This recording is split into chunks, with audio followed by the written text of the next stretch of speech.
welcome to OGT's presentation of East Texas University Extracurricular Activities. My name is Gage, and I will be the dean for this game. For those of you who are unfamiliar, we'll be playing Savage Worlds, which is a game from Pinnacle Entertainment Group, and we'll be playing the setting East Texas University that follows a group of college students as they find out that not only do they have to pass their tests, but they also have to fight demons, ghosts, and human beings. Let's not really spend too much time on this. Let's jump right on in there. And we're going to figure out what our team has been doing over the summer, starting with Tuco. Hi, Tuco. How are you? How are you doing, sir? Yeah, tell everyone who you really are first, and then tell everyone who Tuco is. Oh, hey, it's Travis. I go by Binary Fire, and that's who I is. That's who you are. And who is Tuco? Tuco Malone was pretty meek and shy little guy, kind of wiry, and just hanging around Frank all the time and just trying to ride on his coattails a little bit, and really just into the AV lighting equipment like you don't even know. Yeah, never seen without his trusty Samsonite case, even though he's on case 2, case 3? Nope, case 3 now. Case 3 now. It's like his security blanket. So what is Tuco been up to over the summer? Well, let's see here. After the last semester, spent the first month of summer at inpatient counseling. Ooh. For those of us who have seen previous episodes know why. Is practicing, his woosah and ear rubbing calming techniques and things that kind of, bring a little zen to you. Also went to, his parents, because of the whole situation that had happened previously, what had happened was, got sent off to a summer boot camp. He thought it was just summer camp. I thought he was, being sent off to, hey, he's going to get some more lighting techniques and get some more, showed up and, no, get your, do some push-ups, Totally blew his mind. Gained probably about 30 pounds through the experience. Wow. And shortly thereafter that, because his parents really wanted to keep him busy through the summer before the next semester because of, what had happened was, attended Samsonite Con in Denver, Colorado. And was able to get some pretty good backing and is now a official Samsonite partner. Mm-hmm. Well so done. He has more than one Samsonite luggage suitcase at his house. He's got like 2 or 3, then he will rotate in and out of for specific sponsor reasons, etc. And he's got some spares now, is what you're saying. He got a couple of spares at home, and not on campus. They're at home. You'd have to have them flown in or something, but they're available. And we don't have to dwell on it, but for anyone who's new to the stream, the thing that had happened was Tuco killed a guy. So just so we're all clear and we're not skirting around that. That's why he was in therapy. Did Tuco get to spend any time with Sabine? Were they talking at all over there? Oh, yes. When he got back from the summer boot camp in between the Samsonite, he basically spent most of his time trying to find a way to not be nervous around her.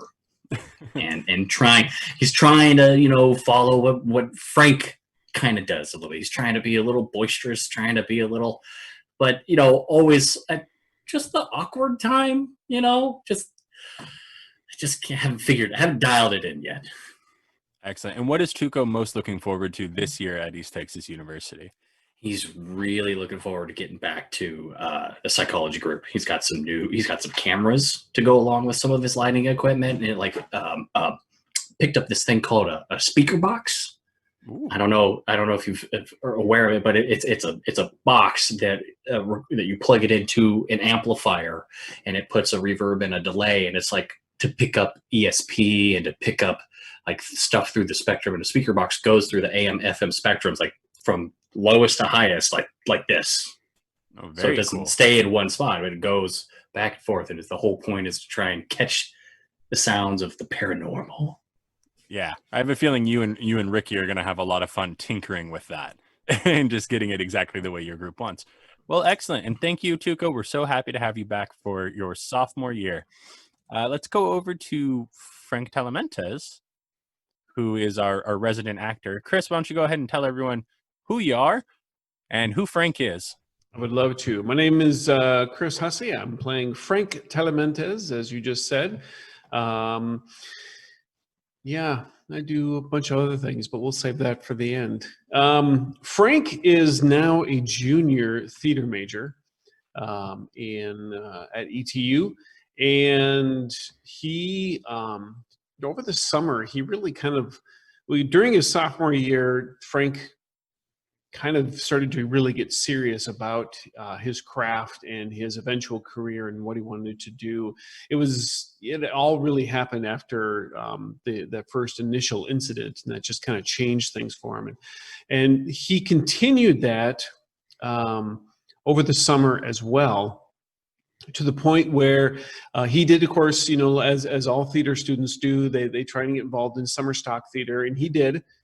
He made some contacts while he was in theater there with people who do stuff out in LA. In reality, most of these contacts are probably going to end up becoming bullshit, and maybe try and get Frank to go into the porn industry if he eventually goes out to LA. But they didn't come across that way. Frank still was a little bit, he was so enraptured by the experience that these other people had. And the spin that they put on it, he's really thinking that this might be like his toe in the door to the business once he graduates. Related to that, though, because when summer stock wasn't going on, Frank actually did a couple of local commercials, and as true with most things in Frank's mind, he was thinking that everything was much larger than what it really was, and that he was really having this impact because he was on TV, and he was like a pitchman for a local restaurant. And he was kind of doing it along. I was trying to think of the celebrity's name, but there was a MTV celebrity from way back in the day who pitched for Burger King, and I can't remember the guy's name. I think it was like Dan. Was it Dan Cortez? Yes, thank you, Tuco. Yes, Dan Cortez. So he was like doing it like Dan Cortez used to do his Burger King commercials, where he'd be like, "I am the Burger King," and so he was that way for this local restaurant. And all I'm picturing in my head is, have you ever seen the film 10 Things I Hate About You? I have not. Okay, I mean, I know what it's about, but yeah. There's a character in there, hopefully some people in the audience knows, who was taking his sock commercials very seriously, socks and underwear. And that's just all I can picture when you talk about Frank. Yeah, and Frank did he like really, really got into it, and like I said, he thought he was bigger than in reality what he really was. But on the personal side, aside from Frank's career, he had a very unusual thing happen to him over the summer, and he met up with his very first kiss that he had back in grade school, and her name was Nicole. And like they had the whirlwind grade school romance, and it was his very first kiss. Like this was, I mean, like on the lip kiss. This was not the kiss on the cheek thing. This was like a serious, legit kiss. His very first one that he had. And it maybe lasted like 2 weeks, and they went through that whole, phases that you do, and then that was it. And then they still went to school together, and they kind of associated, but they were in different circles. And over the summer, strangely, the two of them kind of reconnected, and they had a little bit of a summer kind of whirlwind romance. It was a little bit slower this time, obviously, than it would have been in grade school, but they made enough of a connection, or it made enough of an impact on Frank, that Frank wanted to continue the romance. He wanted to do the long distance thing because she was going off to state somewhere else in college, but Frank wanted to continue it, but Nicole wasn't going to do it. She wasn't going to have it. She just abruptly broke it off, and they're still kind of communicating a little bit, but Frank's just not sure exactly where he stands in that regard. Is there any guilt there? Feeling happy with someone else after what happened last year? There's probably part of Frank that makes him think that he maybe deserves this to have happened to him. But he wants to, he wants to try and move beyond that. And there's something nagging inside of him that he wants to continue this. He wants to have this thing. But she's just not, maybe she's just not being responsive, and he's not really sure why. But it has changed his attitude. I mean, he's still free and clear to be the Frank that he was previously, but he's still not sure if he wants to be that way or not. Excellent. And what is Frank most looking forward to for his junior year? The end is in sight for Frank. I mean, he knows that, it's this year and then next year, and then here's his chance, his chance to finally make it big. And so the biggest thing I think that he's really looking forward to is just having the year be over. I mean, he's still in that focused mode. But he just kind of wants to get through this year so he can get to that last year of college. Perfect. Well, thank you, Frank. And we will see you soon. For now, we're going to move over to Kat, and we're going to meet Char. Char, tell everyone who you are and who Kat is.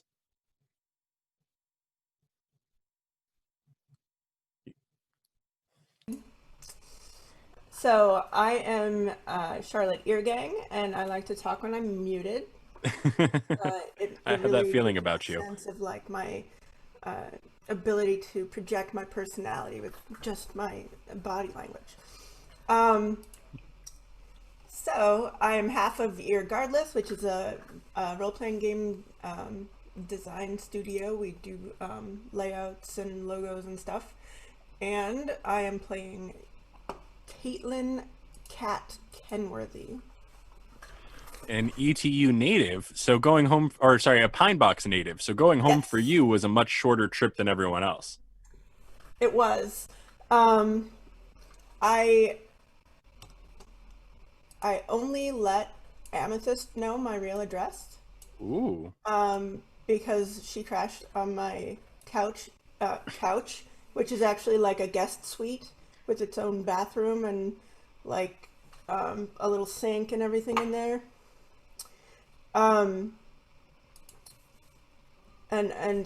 But I don't like people to know that I'm rich because I don't want to have to depend on their reputation to get anything done, You're a strong, independent young woman. That's right. Absolutely. So what did you get into over the summer aside from trying to distance yourself from your family as much as humanly possible? Right, yeah. I moved into the wing they don't sleep in. I spent my time trying to hone my ability to see ghosts because ghosts are fucking awesome, and also healing because ghosts are fucking scary. Yeah, I mean, you guys had some serious run-ins with ghosts last year, especially right towards the end. So is it kind of is it like friends discovering the dark arts with you and with Amythest, or is it more like mentor-mentee? So I think I definitely look up to Amythest because she could see ghosts when I first met her, and I've only gotten a spidey sense kind of tingles. So we went out ghost hunting, and I showed her this book I found about demons, which I thought was really cool, but it's probably just myths. Where'd you get that book? Is that a family heirloom, or was that just found somewhere? It was in the shed. And by shed, you mean the guest house that you guys no longer use anymore? Oh, yeah. Further off into the property. Okay. And what is Kat most excited about for her junior year, I believe? I am looking forward to, honestly, avoiding most of my classes except for the theater ones. I tried to schedule myself so that anything that was like a boring class was only like on a single day. So like it's like boring, boring, boring, and then the rest of my week is all the interesting stuff. So like if we ever need to like do anything where we're gonna have to skip school, I'm gonna like hope it's on a Wednesday. Okay, so you have your schedule perfectly primed to skip class. I love it. Yeah. All right, Kat, well, we'll come back to you in just a second. Thank you. And we're going to move over to Gretsky, the man so nice he has one name. That's right. Hey, Hey, Gretsky, how are you? hey, Tell them I'm who you are and who you're playing. Sorry. right. That's me. I'm Wayne. I'm from Fear the Boot and a bunch of other things, and I play Gretsky, a hoodie hacker who had his entire mindset kind of thrown into confusion by actually seeing a ghost at the end of last season. Undeniably encountering a ghost, no Yeah. less. So What did that do to the psyche of our local conspiracy nut? he had to accept that there are things out there that the government isn't responsible for. And there actually was a little bit of comfort to the idea that they could control everything, because that meant someone could control everything. And now there are things that just can't be controlled out there. And that's left him a little shaken in his worldview. Yeah, absolutely. So what have you spent the summer doing? You're also a Pine Box native. I am. When I got home, my father found out that I had legally changed my name to Gretsky. Ouch. So there was a lot of family drama around that, and spent a lot of time just spending time with the family and trying to be a good son and trying to make up for the fact that I don't have his name anymore. Yeah. And how many counties over did you have to go to find a judge who didn't know your father? I had to go to the capital, basically, the state capital. That's a trip. Yeah. Basically, though, he spent most of his time in the basement, complaining about being in the basement, ignoring the fact that it's a completely finished basement. He's got his own fiber run. There's a bathroom down there, a mini bar, there's screen doors that go out to the backyard directly from the basement. And it's actually nicer than my real life house. And that's what he's kind of... he did a little bit of correspondence courses on journalism. He's ready to relaunch the blog now, take it a little more seriously. Excellent. Yeah, because he was up to like 25, 26 hits a month? Yeah. It's time to take it a little more seriously, though. 100%. And what is Gretsky most looking forward to for his sophomore year? Yeah. Sophomore year. Okay, good. Yeah, he was a freshman, so I always get confused which goes for sophomore or junior. I did for a long time. So what he's most looking forward to is, besides getting away from his family and getting back to where people don't know his real name, he's looking forward to a couple of his classes. He's taking some creative writing classes because he wants to improve his writing for his blog, and he started his memoirs because obviously people are going to want to know his story. And the real part of his story starts, his freshman year in college. So he's got to get that all up to snuff and just start writing from this point on, because people are going to want to read about him. No, 100%. He's the guy. He knows everything. That's right. Excellent. All right. So Gretsky, thank you very much. We'll come back to you in just a second. I love that you're working on your memoirs, because I knew the kid that you were. I knew you in college. All right. We're going to move over to Ricky. Mike, go ahead and tell us who you are, who you're playing. Hello, Michael. I'm on the Redemption podcast as well as a number of other Gamers Table productions, and I am playing Ricky Lang, newly crowned sophomore at ETU. Yeah, very exciting. What did Ricky spend the summer doing? Ricky spent the summer kind of building on this little technology kind of leap he made during our last encounters with the ghosts out in the woods. He had taken an old thermometer that Gretsky had given him and kind of turned it into a what he now in the new version of it, he calls it the spectral presence detector. Mm-hmm. It's an SPD. And this particular detector will detect like sudden temperature drops or temperature changes in an area, and then try to now tie into an app suite that he's building to try to identify what type of spectral beast or being it may be. A lot of this is theoretical now. Ricky started his freshman year kind of doubting a lot of these types of things, and the events of his first real year at school have turned him into a believer of sorts. And he thinks that maybe the technology side is where he can actually provide some benefit. So he's focused most of his summer on learning how to program apps. He was taking some online correspondence courses and he bought some online app suites from like the Humble Bundle, and learned to program. He's got an app that he's built for his phone. He has a new piece of technology that's called the Negative Energy Visor.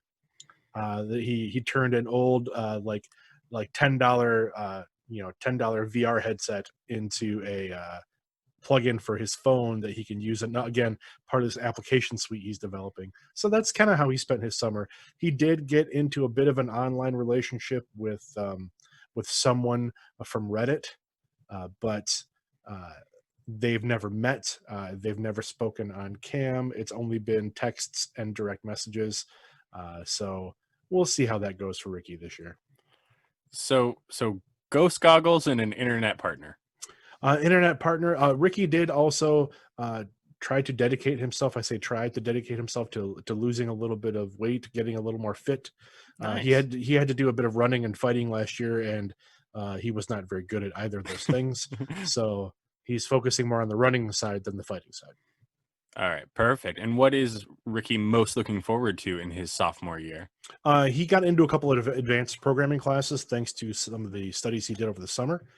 So he's looking forward to those programming classes. He is looking forward to the club getting back together. It's a chance for him to kind of show off this new gear he's made and actually try it out, because it's all theoretical right now. He hasn't actually gotten it to work yet. He hasn't had anything to detect per se. So it's amazing how when you go home from ETU, all the creepy shit just disappears. Right. Excellent. Well, thank you so much, Ricky. And we're going to move over to Ricky's sister, which never came up, but Amythest. Shannon, go ahead and tell us who you are and who you're playing. That's me. I am Shannon. I'm from Gamers Table and Resting Glitch Face and World Walkers, which are all podcasts you can find wherever. And I am playing Amythest Blackwell. I am a senior this year. Whoop, whoop. Yeah, and I, as mentioned, I am Ricky's sister, or half sister, which is relevant because Amythest had to move back in with her dad, for the first part of the summer. She moved back to Arizona, and she moved all her stuff to Arizona, and then she only stayed there for like a week, and then she drove back to Pine Box. And stayed like a couple weeks with Kat, like a week with Frank, and then like 2 months with Ricky and her former stepdad. Were you just driving this whole time in between houses? Yeah, I think so. Well, I think like she just got like a duffel bag of like stuff and kind of lived out of her car a little bit until she started staying with Ricky and her former stepdad. And she got really interested in, well, she was already really interested in the occult, but like as mentioned, she and Kat kind of started digging around in some stuff, and she actually started trying to do more like rituals and more like magic sort of stuff, and like looking for stuff on that. I don't remember the other thing that she did. I think that was it. Well, I'll probably. ask a question then. What was Amythest's response to finding out that your friend Kat is ridiculously wealthy? I think she was just kind of like, oh, cool. I'm staying here way more now. The dorms suck. Excellent. And what is Amethyst most looking forward to for her senior year, which will be her final year one way or another? R.I.P. I think she's just looking forward to graduating. I think the other part is like she's kind of, after their mom died, she and Ricky kind of grew apart. They weren't really especially close to begin with, but I feel like the last year they've kind of been getting closer, and I think she's kind of looking forward to that continuing, and also being done with school and getting a job at a museum. I think that's her goal. She'll probably end up teaching, because what else do you do with an anthropology degree? I mean, you Indiana Jones it is what you do. Well, if you're lucky. Excellent. All right. Well, thank you so much, Amethyst, and let's go ahead and get the whole group back out here. And I guess a question to all of you: where do you guys think that you meet up when you meet up right before the semester starts? Is it someone's mansion? Is it the dining hall for your breakfast meetups? Is it Professor Linden's office? Like, what are you guys thinking? I'm going to throw out the pizza barn. I think we established that at the beginning of every semester, Ricky and Amethyst and their stepdad have like a coffee date. Didn't that happen at the beginning of the winter semester? I believe so. We didn't go into detail, but I think we stated that it happened. Yeah. So I think that happened, and then we met at the pizza barn. Mm-hmm. Excellent. So you guys are all at the pizza barn, known as the best pizza place in Pine Box. Come at me. And you guys are able to sit down. It's actually pretty crowded, even though it's like a random like Friday afternoon before classes start or whatever, because other people have the same idea. You see some families there with, some overprotective parents hanging around their kids and stuff. But you guys are able to get a table, all 1, 2, 3, 4, 5, 6 of you. Gosh, there's so many of you. Do I have enough bennies? No, we don't have enough bennies. No, there's never enough bennies. No, can we get them some more bennies? Oh, so you're saying I should take more bennies? Okay, cool. Oh yeah. So we had like 3 highlights earlier, so we each get 3 more. Yes. I have the chat open. You can't trick me. I'd point out that is something that can happen. Thank you for reminding me. There were 3 highlights. That counts as 3 for each of us. Those of you who are watching the stream, you can use the XP, which you'll see lower left-hand corner of your chat window. You earn XP by watching any of the Gamers Table shows on this channel, whether that be this show or Big 20. I believe last night there was an Alien actual play. it was. There's a Conan actual play. Michael, you're on that, right? There is. It's on. It's every other Tuesday. So there's all these shows, and when you watch these shows, you earn this XP, and you can spend that XP in a bunch of different ways. But one of the ways that we do it on this show is that if you spend 100 points, you can highlight your text, you put in one of the players' names or their characters' names, and you can award them bennies as well. The XP comes mostly out at night. Mostly. Excellent. So who? Okay, I think I know the answer to this, but I'm going to ask anyway. Who gets there first? I would say Gretsky. Really? My guess would be Gretsky. But he doesn't go in first. He waits in the car. He waits in the car until somebody else goes in. Doesn't Yeah. Tuco get places like 2 days earlier, or was that Gretzky? Yep. Nope. was- that's I Tuco's thought it was in. Tuco. Yeah. Tuco's like looking around, doesn't see Gretsky's car, and just heads right into the restaurant. And this time he's got a a nice jet black Samsonite suitcase. Ooh, stylish. Ooh. He just goes right on in and doesn't see anybody, so he pulls up a table and starts starts putting in an order because he knows they're going to show up, so he might as well get a big pizza and kind of get stuff ready. So he's like, bring some drinks over here. And Yeah. Gretsky shows up a half hour early and hides in the parking lot. Tuco's there like 2 hours beforehand to make sure we've got seats and drinks waiting. And The drinks are all melted. The ice is all melted. And wait, does It's Gretsky see Tuco? what's Or do that? they not know each other are there? Yeah, no, Gretsky doesn't know Tuco's there, but he should by now because this is what always happens.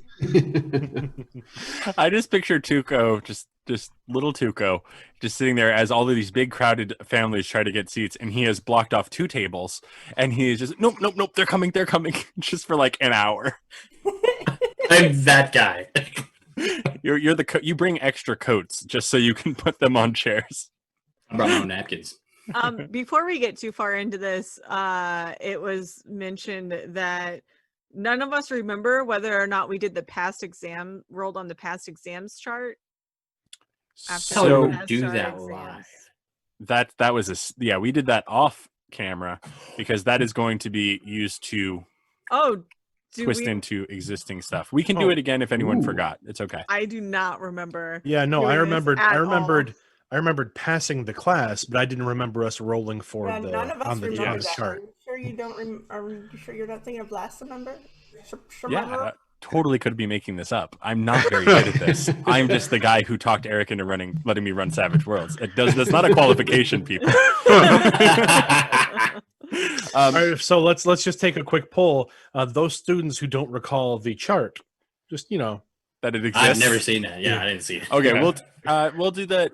We'll do that after this session. We'll just do that, just us, and then those of you at home won't know what's coming, and that way we can just sneak it in all nice and nice like. I was, I'm glad you put your hand up, Chris, because I was about to do the whole. I didn't get a harumph out of that guy. All right, perfect. So Tuco is sitting inside guarding the seats. Gretsky is sitting outside because he does not know that Tuco is inside waiting for someone else to show up. Who is next? I think Amythest and Ricky are like a firm last. Yeah. Amythest has one of my character traits, which is doesn't understand how time works. Oh God, And Ricky doesn't care for the pizza barn. He likes Angelo's pizza a lot crap. He doesn't know what the big deal is. Yeah. I thought it was Lorenzo's. Isn't Lorenzo's yes, the one it that was Lorenzo's Lorenzo's pizza? with? Oh, yeah, it's Lorenzo's. Lorenzo's, yeah. That crap hole. I would say Frank is probably is second to last, but thinking he's last. All right, so that would make Kat next. I'm gonna go because I need some coffee. I'm gonna be like, I'll just like wave to Gretsky and go inside to like, I guess it's a pizza barn, so I'm gonna get a Mountain Dew instead. There's already a pitcher at the table with Tuco because he knows that Gretsky also drinks it. Is Gretsky waiting in his car outside? Yeah. So I would think it would be likely everybody coming in would be like waving at Gretzky's car. They might not see him directly, but they see his car and they like wave at the car as they go into the building. And then Gretsky doesn't notice because he's like looking at his phone. So like we're just walking past like, hey. Frank will have on his phone. He's going to have like somewhat garbled like radio communications, something that he set up, so it's a lot of like, and he's going to sneak up to Gretzky's car and play that like in the background, like outside the window, just to make Gretsky think that he's being spied on. So you might notice what he's playing with on his phone. Pizza Barn, because there's not live music going right now, has one of those systems where you can buy the music, like the jukebox. Yeah. And he's had it set to play repeatedly over and over Weird Al's I Think I'm a Clone Now for the next 3 hours. Oh no. Oh no. Just waiting for Frank to show up. Yeah. Oh boy. Oh, this is before any of us show up. It's just Tuco. Poor Tuco. Oh, and then Kat. But Tuco's been there for like an hour. Yeah, like a half a pizza down, like 2 or 3 Cokes. Yeah, he's got it queued up. He's just waiting to see Frank to hit go. You hear the sound of walkie-talkies next to your car. I start looking around frantically. And Frank will probably hold it there for maybe about 30 seconds because it's not that long. And then he'll sneak back around to the car that's next to him. And then at that point, Frank would stand up and then just casually just walk right into the pizza barn. So in full view of you, you'd be able to see him heading in at that point. Frank, hey, wait up. I'll go in with you very visibly where everyone can see us. All right, Gretsky, what's up, man? Welcome back. Hey, you too. Yeah, looking good. How's things? Good. I saw your commercials. Yeah, hey, come on, step on down. Yeah, right. Yeah, big time. Big I know. time. Oh, man, I look, dude. I got paid. I got paid for it. It was great. Nice. Hey, you want to do an interview for my blog? You know what? Yes, I'd be happy to. ETU makes it big. Yeah, right on, man. You could be. It could be one of those things like I knew him when, one of those kinds of things. You know, like in a few years or whatever. Exactly. Yeah. That'd be cool. You guys walk into the pizza barn to the sound of Weird Al Yankovic. I think I'm a clone now, playing over the speakers. It'll probably take Frank about 4 playthroughs to realize what's happening. Which is playthrough like number 10 for Tuco. Like, why do they keep playing the same song over and over? All I can think about right now is Tom Waits' What's New Pussycat. And Mulaney fans will understand. Yeah, so you guys find the table and you find Tuco and Kat are there already. And I think shortly thereafter, we probably get Amythest and Ricky bringing up the rear. Ricky first, because Amythest stops to have a cigarette so that she's definitely the last person. She's social distancing between herself and her brother. No, she just is stopping to have a cigarette. Like me, you could do it inside. It's not the same. It's all about the aesthetic. Mm. She wants to be the lone goth outside the pizza place. Exactly. Smoking a clove. Mm-hmm. Oh, of course. Yeah. As you light up, you see a frown, like a little frown go over Ricky's face, like just a look of disapproval as he walks into the pizza place. Most of it, she doesn't even smoke. She's just holding it while it burns. Like each of our lives. Inhaling that clove scent. Yeah. Ricky, you walk in and Weird Al's I think I'm a Clone Now is playing, so you're pretty sure you're the last one here. And you look over and see the crew. Ricky kind of gives everybody a wave and then immediately walks over to the touch tunes to look at the queue. What name is on the queue? Is there like a username that's associated to the play? Django Fett. Ricky smiles and then heads over to the table. Okay, that's a Benny for that for sure. That's very clever. Yeah, go ahead, take a Benny. I don't care. The rules don't matter. And then Amythest comes in a little bit later. So what do you guys have do you guys want to catch yourselves up on your summer? Do you have questions for each other? Yeah, I got a question. I got a big question. And the question has to have everything to do with big. I mean, why are we not talking about this? Tuco, dude, what the hell happened to you, man? You're friggin' ripped. So my dad said I needed to go to summer camp. Okay. All right. Well, okay. Okay. So first, after, the thing, my mom made me go to counseling for a while for, almost all of June. And then after that, well, my dad said that I needed to go to camp. And, I used to go to, you guys know, I like the AV equipment. I used to go to like AV camp and stuff like that. I thought that's what was happening. This place was like prison. It was prison camp or like prison camp. I don't know. We had to do push-ups and sit-ups and I ran like 4 miles a day, every day at like 3:30 in the morning. Like I didn't really know what was going on.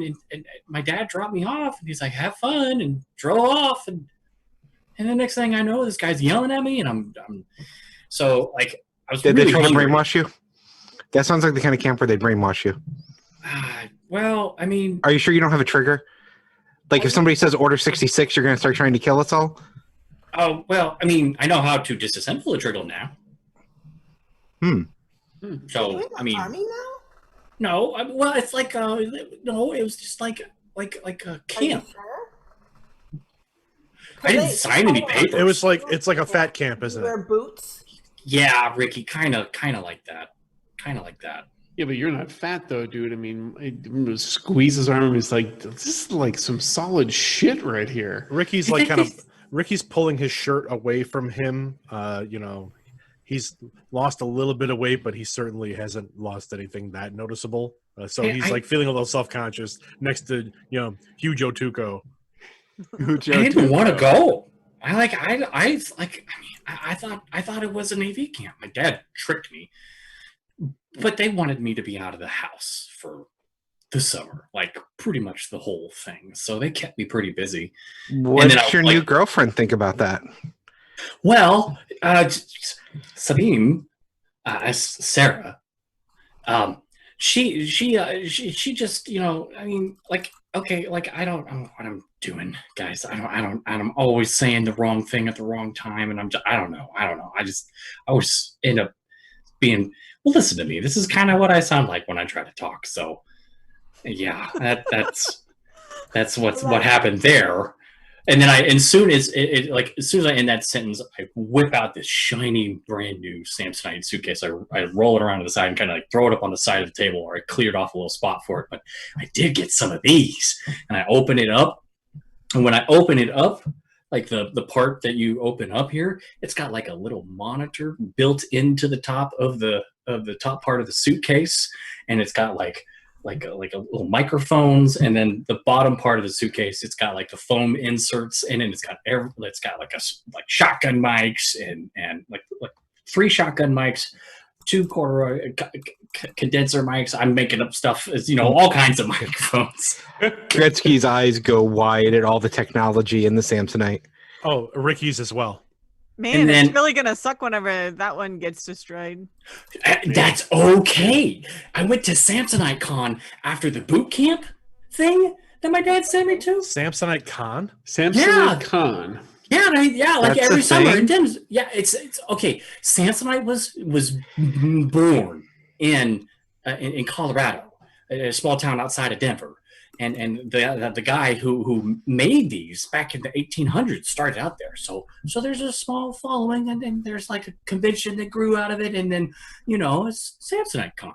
Anyways, I went there, and they like heard about my story, and I showed them how I used the Samsonite suitcase before, what happened, and so I am now a partner, and I pull out like this little badge. It's like fancy Samsonite like logo on it.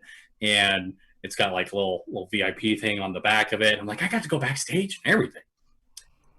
But I got 2 more of these at home. So Like we could like backstage when the celebrity suitcases came out or something. I don't. Well, like they let out like every new year you get a new line, right? Like so you get to sneak peek at the next year's line. I didn't know Samsonite did that. They have lines? Like Yeah, product every lines? year. Yeah, guys, come on. Wow. I mean, I'm learning a lot today. So, do they come with free airline miles? I don't know. I guess I should ask. You should. It's pretty new. they're like So are you and they're sponsored by brand. Samsonite now? Yeah, I have 2 more of these at home. And if anything happens to the 3 that I have, then I could just, email my guy in Colorado and he'll just. You have a shoot guy me at that one. Samsonite now. Yeah. What do you have to do for them? Well, okay. So every now and again, you may see me trying to drum up how awesome this luggage is. And then I turn into like a Vanna White for a second and I spin the luggage around and I'm like, notice that the zipper comes all the way and then I turn it over. But who's filming you right now? Yeah, and you do that anyway. Ricky starts looking around. Oh, that's just my spiel. That's you gotta have a spiel. That's just how I do it. And then I New pull out. guerrilla advertising that people do now. You just There's a approach gorilla? people. Wait a minute. Are you telling me that you're a Samsonite influencer? Is that what you're trying to tell me? What? I mean, You could start a Samsonite podcast. or a TikTok. ooh, a talk? A tuk-tuk? Oh A my Tuco talk.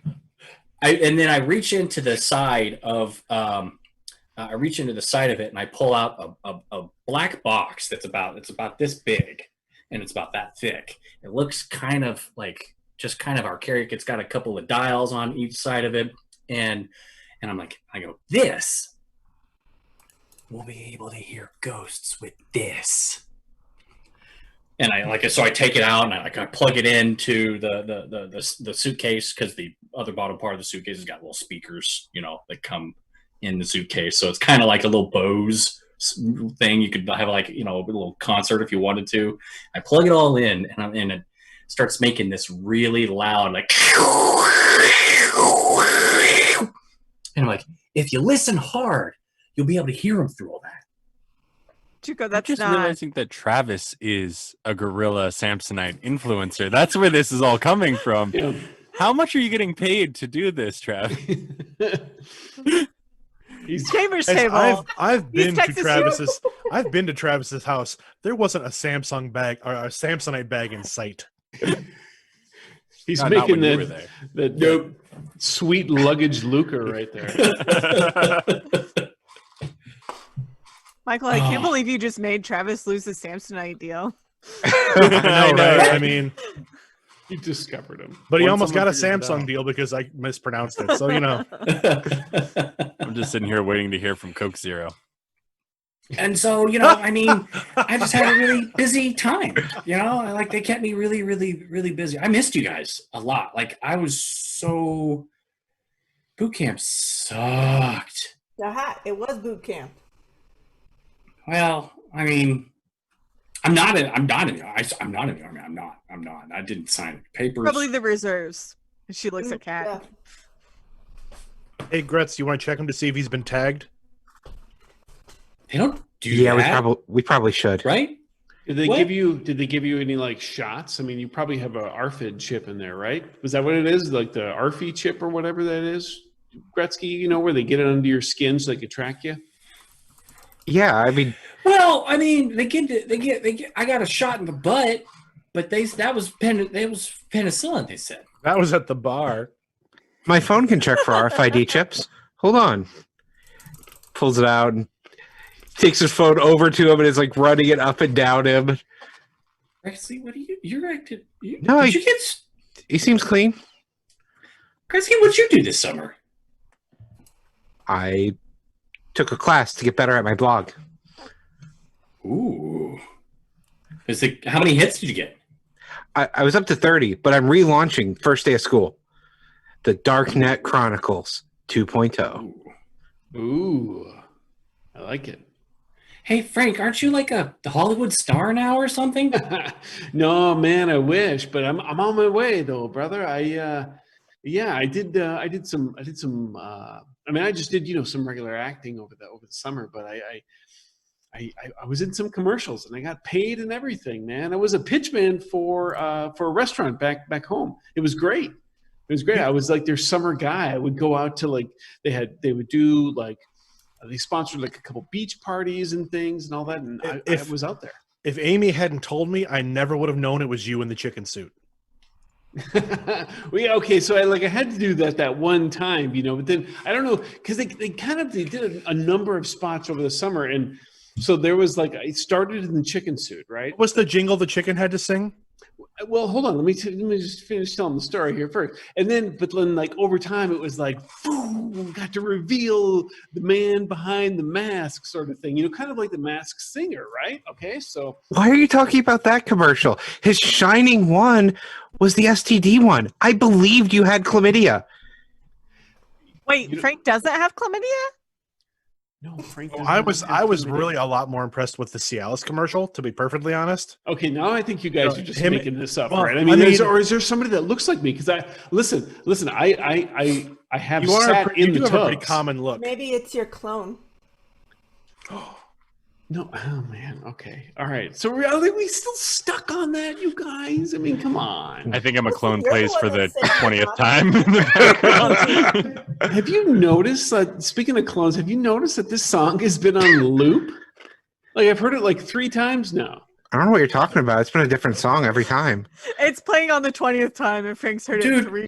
I have heard it for the last hour. This is Hotel California. What are you talking about? Yeah. What? Yeah, Oh, okay. it's a lovely place. It's a lovely place. Yeah, right. That's I know. Yeah, I know that song. The last Yeah. song was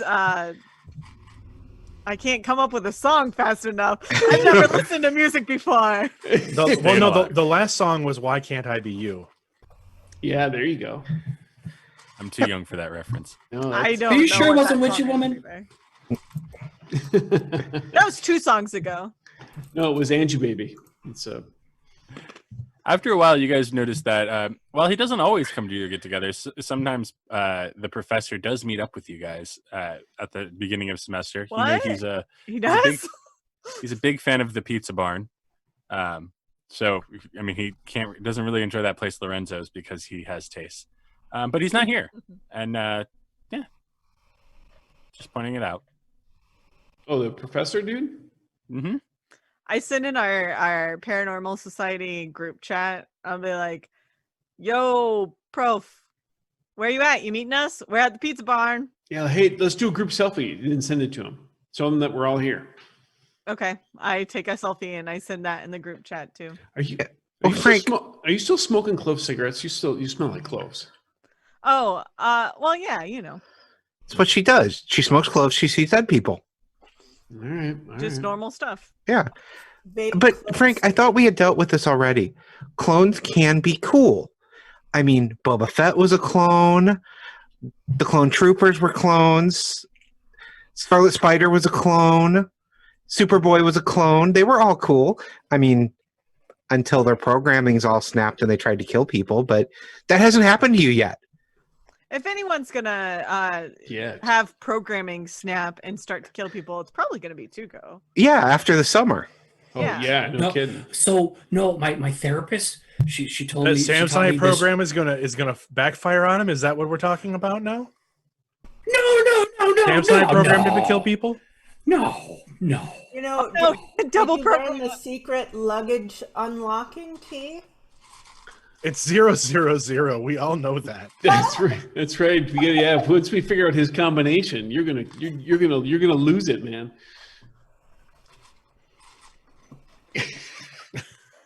Gosh, it's good to see you. You're huge, man. It's so cool. Don't touch my suitcase. Well, speaking of seeing ghosts, everybody, I might be able to help us with that. Wait, you see Yeah. ghosts now? Ricky pulls his he's got like a little sling pack, and he pulls the sling pack off, and he puts like an assorted number of pieces of technology on the table. Most of them look like they've been kind of cobbled together out of different household things. But this one piece actually looks like it's a production, or it's a retail like VR visor, and he's got a number of wires running from it, and a couple of sensors are kind of like hot glued to the sides. That is awesome. I think this will help us actually see the negative energy that spirits give off. I already learned how to see them without all that, or that.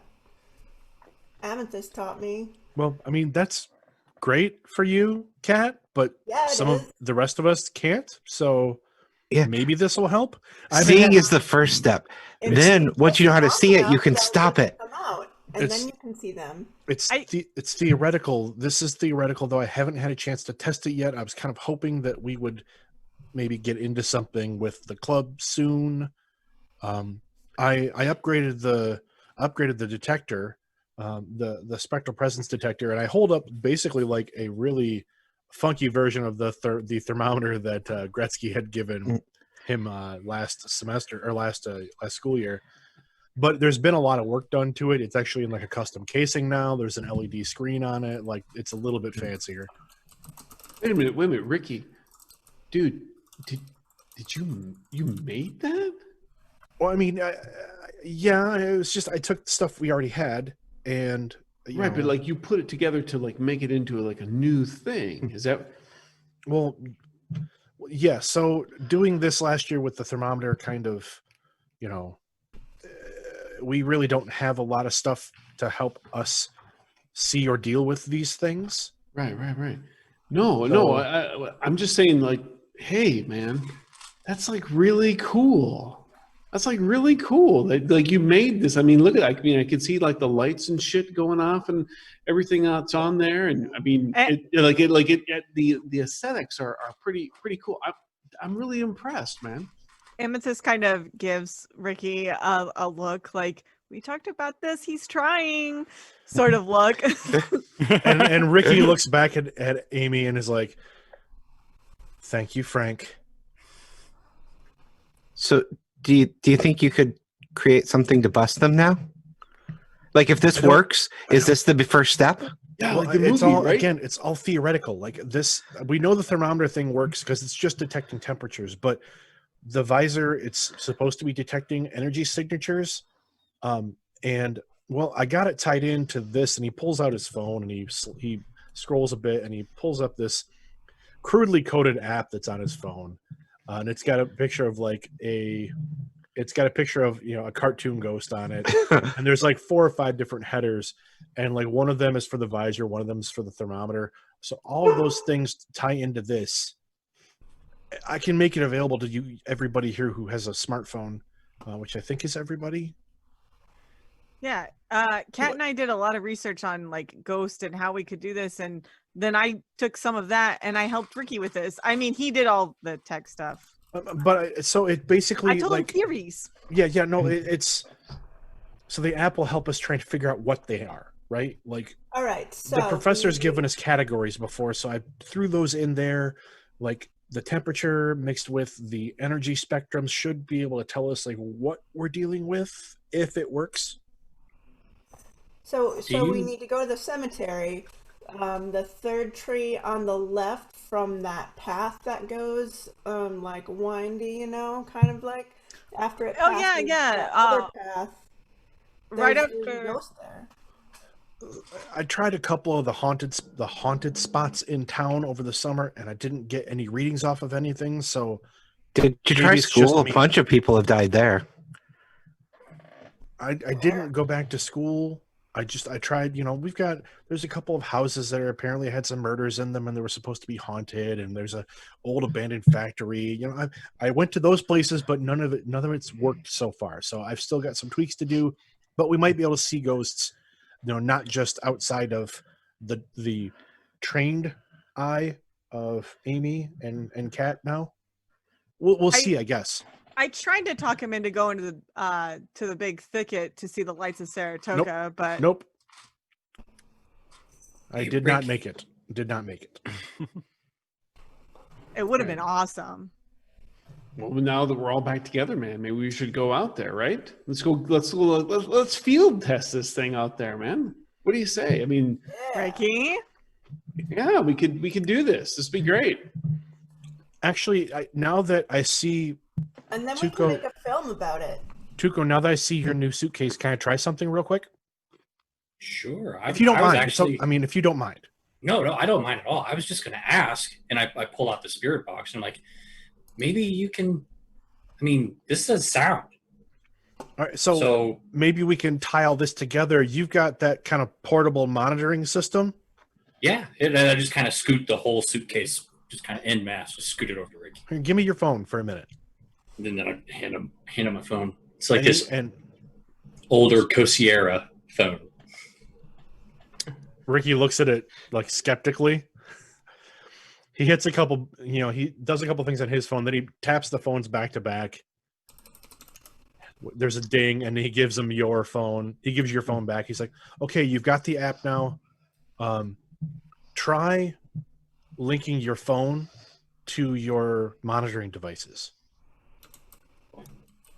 Okay, all right. And he kind of sits down with his suitcase, and he turns it around, and he starts fiddling with it, and he starts kind of getting into the monitoring screen, boots it up, and starts syncing it to his phone, and and he gets little. I'm like, okay, I think it's connected. Okay, so I probably won't work in here, but at least we'll be able to see. We can see if it works in general. So he turns the visor and he like hits a couple buttons on the side, and then you see like a little green light on the front right quadrant of the visor like kind of turn on. And there's another couple beeps. There's a beep from your phone, Tuco, and there's a beep from Ricky's phone. So I hooked this up to a Bluetooth thing I purchased off of Amazon, and so I can have like 3 or 4 Bluetooth connections to this visor. So 3 or 4 phones can be attached and see the feed at the same time. Oh Yes. yeah, and Oh Amy my pulls her phone out and disconnects it. Oh, so She they doesn't all like actually sync need up. So That's super cool. I only have the Yeah. one visor, but a couple people can see what it sees. Nice. So he puts the visor over his head and over his glasses, and he turns and looks like this. And the feed on Tuco's Samsonite shows just, you can see like what appears to be like a crappy like Predator infrared view kind of type of thing.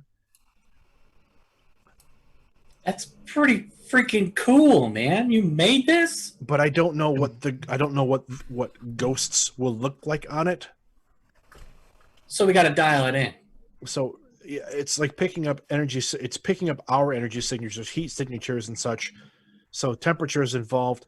There's a couple of different. I can rotate the dial on the side here. There's different settings, but again, we have to test it. This is a phrase we use on the stage or whatnot, but you got to get the lighting just right. Sure, maybe. Yeah. So he turns off the visor and he starts packing things away. I'll put the app on your. If you just want to hand me your phones, I'll put the app on. Hey, yeah, man. Yeah, go ahead. I'm all for it, man. So it's not like in the Play Store or anything. You have to put it on there. No, I didn't know.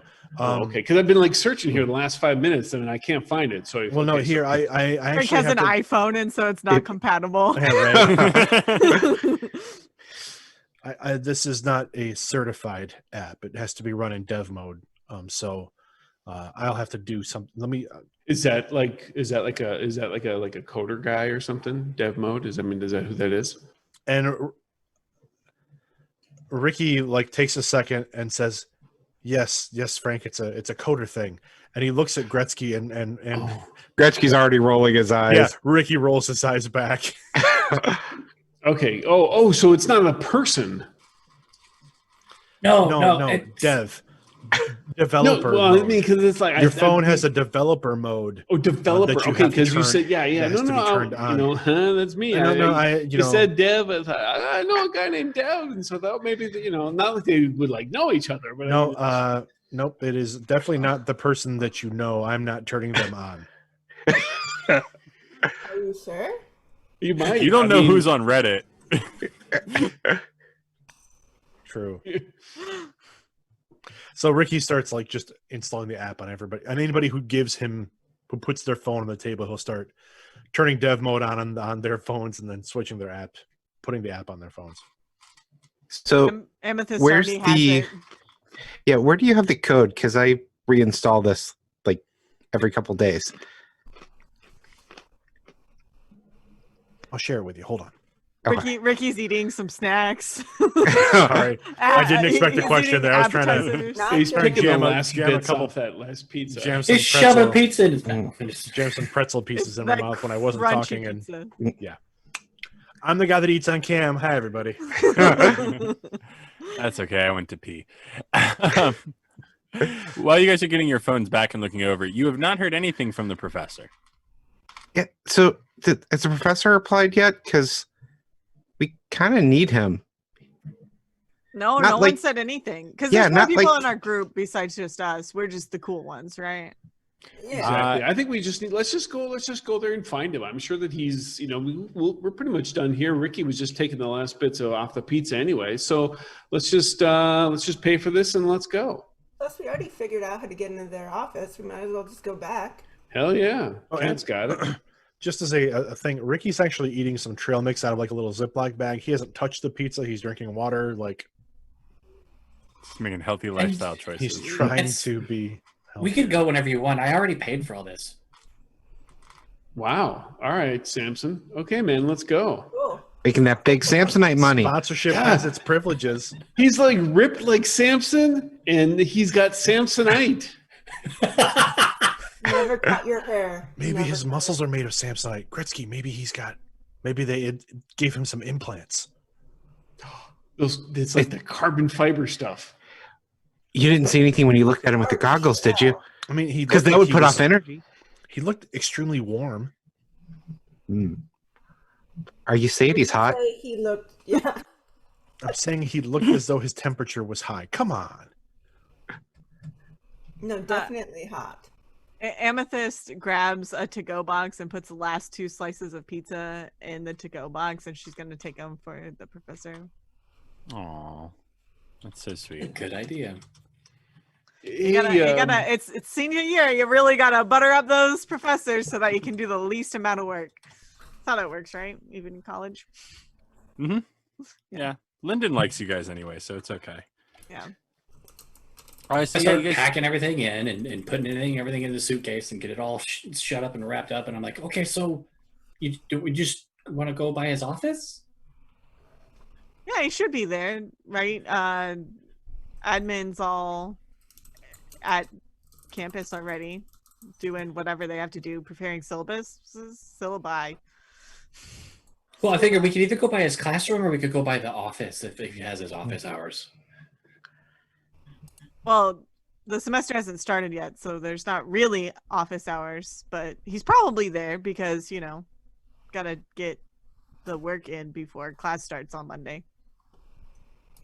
You guys have all been there before, so you know where it is. Yeah, let's go.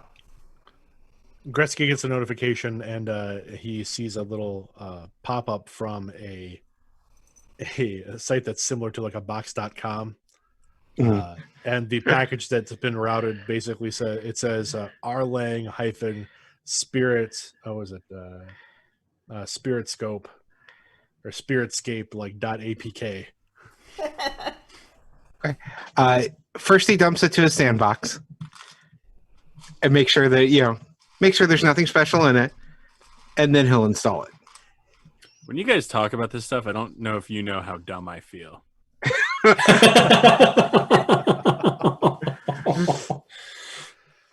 Well, I'm an Apple boy.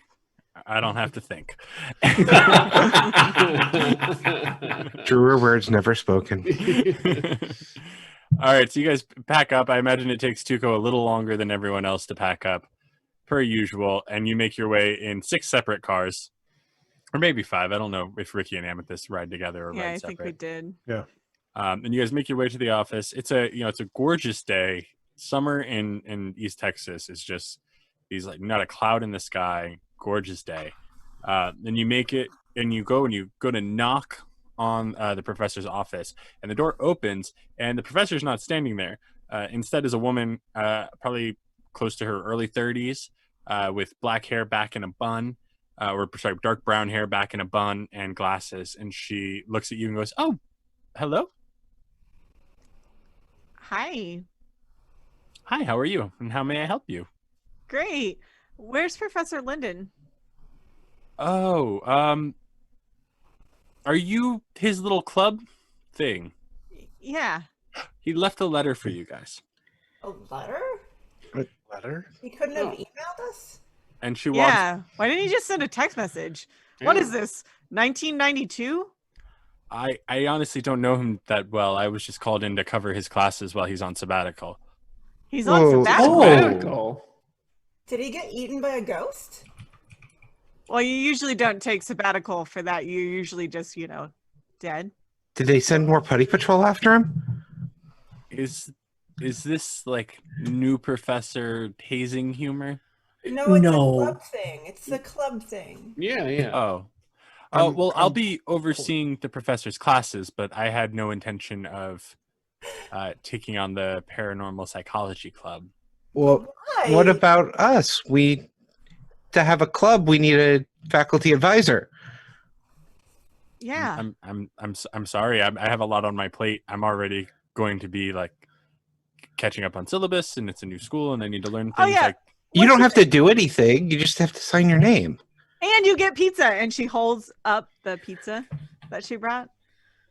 Pizza Barn special. And she opens it up You show up and Dun, wafts dun, dun. the pizza smell towards her. 2 minutes on every Tuesday, and you're good. if I say I'll think about it, will you stop asking me? No, maybe. I will think about it. And then she grabs the envelope that she had been holding and goes, "I think this is for all of you." What does Professor Linden teach? I forget. He teaches what is it? It's like Eastern European folklore. Okay. Yeah. So ghost shit, but with a really nice big academic Yeah. polish. It's history, sort of. It's fiction, sort of. You know, it's Yeah. that kind of gray area. Like he could tell you all about like weird legends on monsters and ghosts from Eastern Europe, Yeah. and speaks like 5 languages, even though he's kind of adult. Right. Since this is the professor's office, would you say there's like some chairs and stuff like that you could sit in? She has not like moved away from the door to like let you guys into what is now her Did office. she take the pizza that I was handing her? I think so. Okay. And who'd handed you guys the letter. I was gonna say, who's she hand the letter to? Who's in front? Well, I I feel did like- just offer a pizza. I feel like Kat or Amythest probably, because you've been the two probably most vocal. Yeah, I think I'd say so. probably Amethyst. Okay, yeah. Yeah. So you're the oldest, so she hands it to Amythest. I traded her a pizza for a letter. She goes, well, I will think about it, and you all enjoy the semester. Is his stuff still in there? Nope. Oh, And you guys can kind of peek around, and you see that it is not. I really wanted to borrow this book from him. What did you say your name was again? Dr. Carroll? Ah, okay. Is that Dr. Carroll like your last name or your first name? That's Yeah, my is that last like name. being cool or oh okay. Okay, so No, you're I not being cool with don't us. put much effort into being cool. Okay. At this point, like Tuco's going to kind of like walk up behind Amythest, like kind of off to her side, like he's waiting his turn, but he's not going to say anything, and he's just kind of hovering around her. Yeah, I've decided I don't like her and she's not going to help us. So I've already started signing her up for the most horrible spam that I can possibly think of. We're talking scaly porn, furry porn.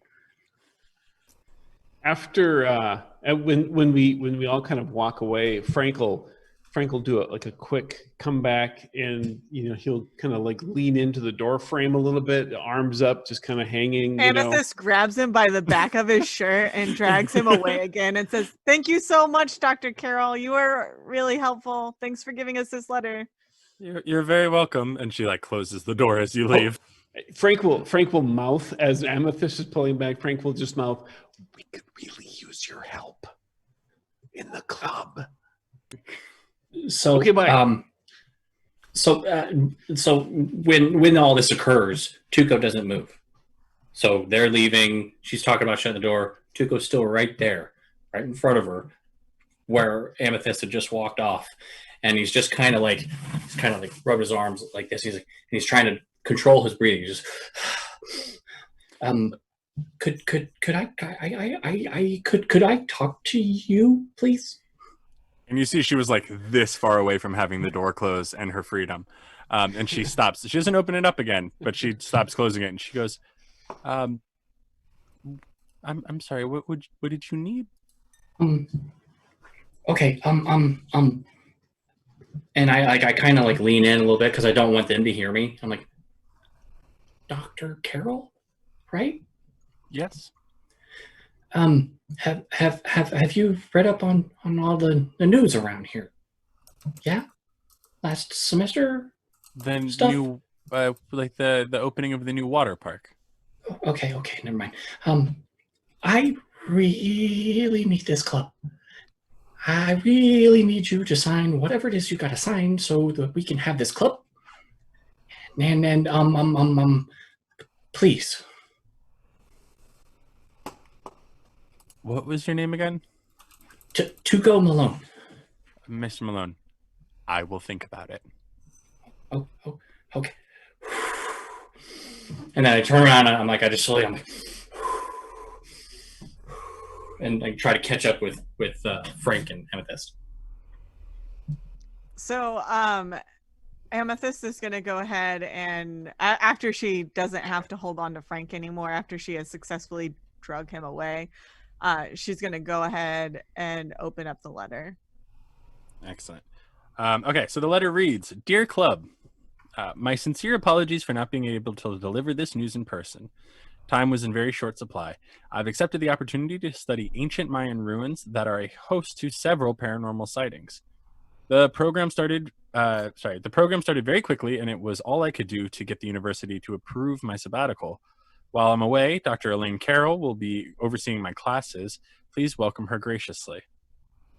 Just want to pause there for a second. Dang it! He didn't even allow me to do an independent study under them. This would have been a great internship. Yeah, we also blew that whole graciously part. No, As for the club, I'll be leaving Frank in charge, as he has a sure head and a dependable nature. I won't have access to the internet where I'm going, but I'll be sure to write once I'm settled. Sincerely, Dr. James Linden. P.S. I didn't get a chance to stop and say goodbye to Kara. Do stop by and tell her the news. Who's Kara? I can never remember if it's Kara or Kayla. Frank's dead girlfriend. Okay. I have Kara written down. I thought it was Kayla. Well, there you have it. It's Kerala. How about I that? said Kara, but I guess it was. I made the wrong bet. No, Kara is Irene Cara, singer of the song Fame. Oh, so did she want to live forever? Wrong Fame? Unlike Kayla. Yeah. So well, Kayla, she Kara. also failed because no one remembered her name. Exactly. I think it was Kayla. Yeah. All right. So Kayla. Kayla's. But she yes. did learn how to fly. She Hi. So the PS was I didn't get the. live on in our memories, except for Karela. We forgot her already. So then the postscript would read, P.S. I didn't get the chance to say goodbye to Kayla. Do stop by and tell her the news. Wait, does that mean she's a ghost? Did we find out? Usually not. I haven't seen her. I think it was more like, Did you look in the cemetery or did you look at the accident site? Amythest kind of glances at Frank and she's like, no, we haven't been back to the accident site. Why would he put that? This has to be a coded message for us. Something's not right. Yeah, if he's making a reference to He that. wouldn't. He wouldn't bring that up. He knows what it means to you, too. That's a coded message. He's asking for our help. Okay. Might bring it He's up. been kidnapped by Mayans? Well, so he mentioned Mayan runes. All right. Hey, It's not the first time he's been kidnapped. Google boy, is there like check around and see if there's like, is there like something around here where there's like an exhibit on tour or something? Well, I don't know. Like get the Texas is Googles. practically Mexico. Yeah, right. We're also very close. Yeah, you're right. All right. So what are we doing? Well, first of all, I got to say, suck it, nerds. I'm in charge. Yeah. I can't believe Frank's in charge. It's my senior year. Also, we need a faculty advisor. Frank, are you a teacher? I can school you on a number of things. No. Frank, stop it. All right. That's gross. Thank you, Ricky. Hey, you're all the ones who went there, not me. I just said that phrase. You all took it how you wanted to, which, by the way, just shows what a damn good actor I am. What can I say? Yeah. On the plus side, if anybody wants, Frank can certainly teach you how to wear a chicken suit. And look good while doing If it. that's your thing. Why would you want to do that? Dude, I got paid. Okay, that's a reason. Yeah, So- see? There we go. This is a complete and utter tangent and has nothing to do with the game we're playing, but it is a fun story. So my father had all of these random businesses before he got into his career he has now. And one of them was he had a chicken suit, and they would deliver balloons to people like at work, like the way people do like flower grams and candy grams. Nice. But it was like a giant chicken that would squawk happy birthday at you. And this was a business that kept him afloat and in his home and employing like 2 other people for like 3 years. Wow. It's insane to me. I'm really sad I didn't get a single chicken happy birthday message on Monday. I was not alive when my father was doing this, so that So you didn't learn the ways of the chicken squawk. Yeah, that wasn't passed down from father to son. yeah. It's Sorry, not, that it has should be. nothing to do with the session, but you guys have just keep mentioning chicken suit, and it keeps popping in my head. So I think what you're getting at is that if Chris ever really wants some some insight into maybe the headspace of someone who's wearing a chicken suit, Gage might be able to. Bark, bark, bark. I think it's Gage something like could maybe that. speak to that. Yeah, absolutely. I'm here for you. Speaking of, happy birthday to people. To this To person? people, like who? Anybody in particular? No. It was Shannon and okay. Babs, right? Yeah. My birthday was Oh on yeah, Monday, Babs. and Brandon's was yesterday. Wow, your birthdays are that close. Yeah. We're my wife and I are a week apart as well, or that super close. Yep. Okay, so what are we doing? Oh! Sorry for derailing us. All right, so I'm going to check Google and see are there any visiting exhibits at any of the museums around that are Mayan.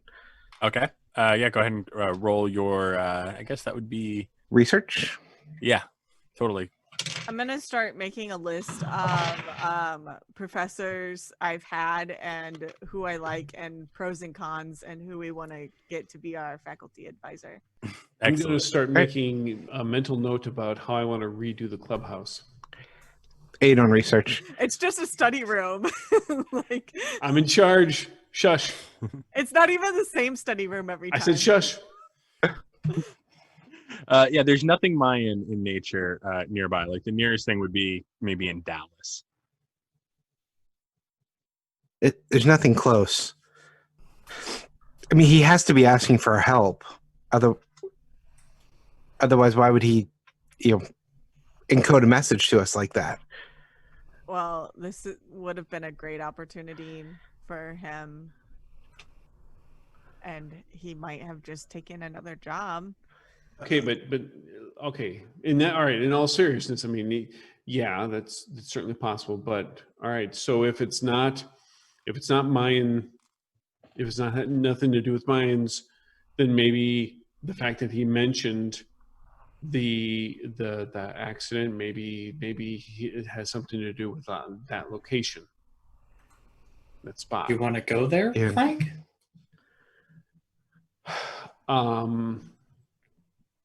You could bring Sure. flowers or something. Well, let me rephrase. Can you go there, Frank?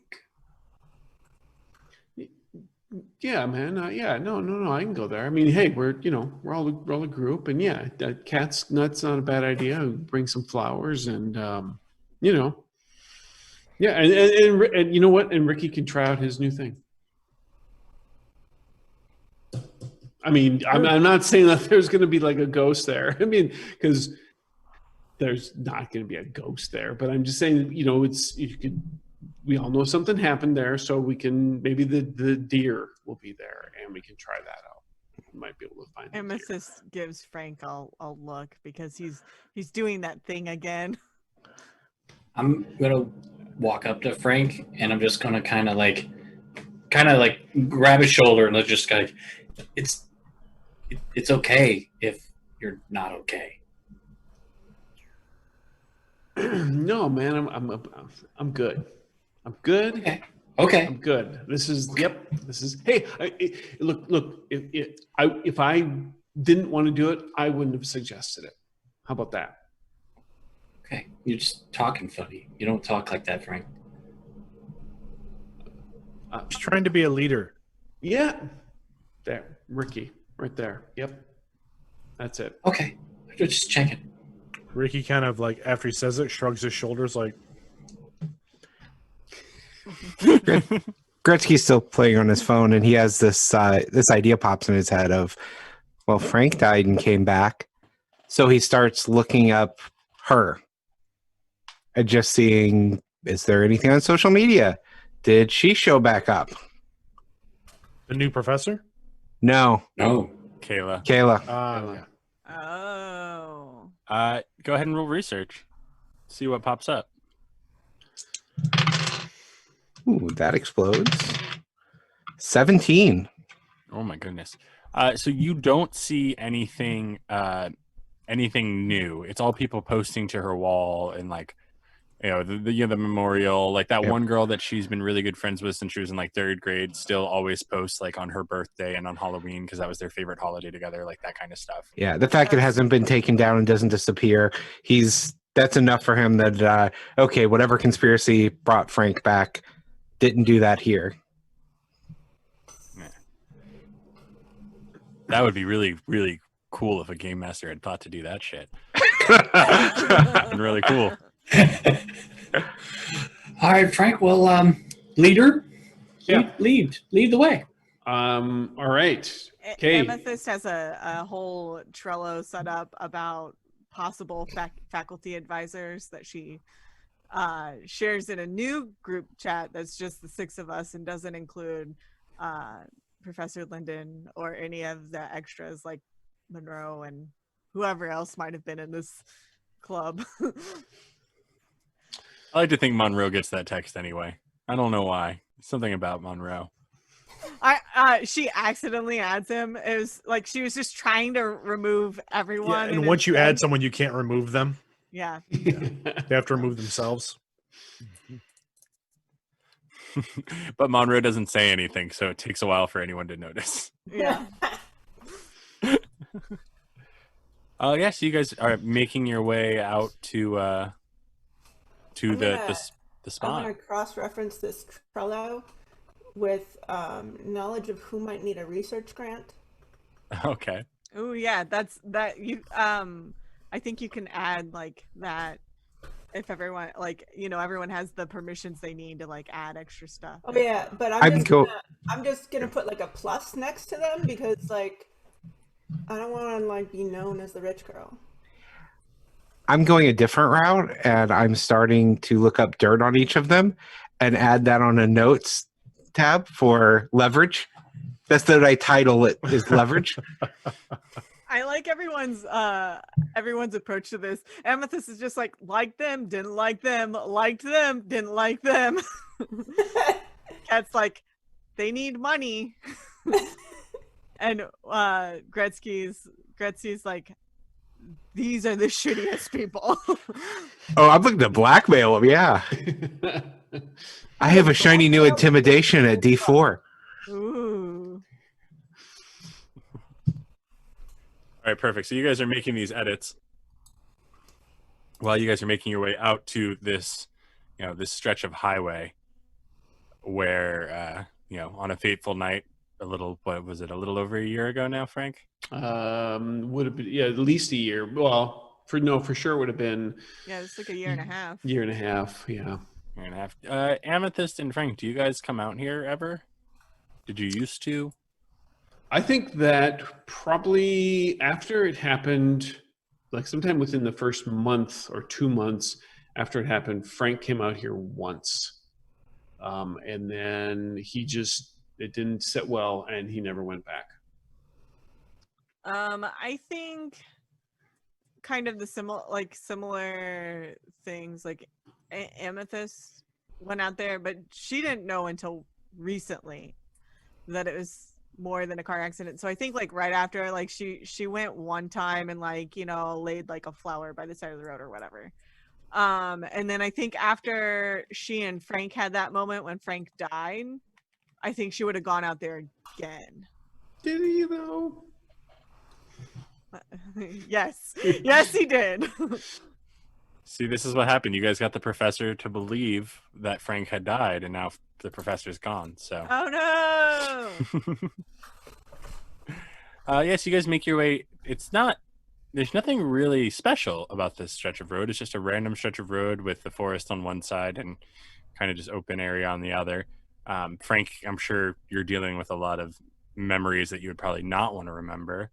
Frank probably has gotten the closer we get to it, the more silent Frank has become. He probably was like, very, very chatty at the get-go, but then as soon as we got onto that stretch of highway, then it was just it ramped down quickly.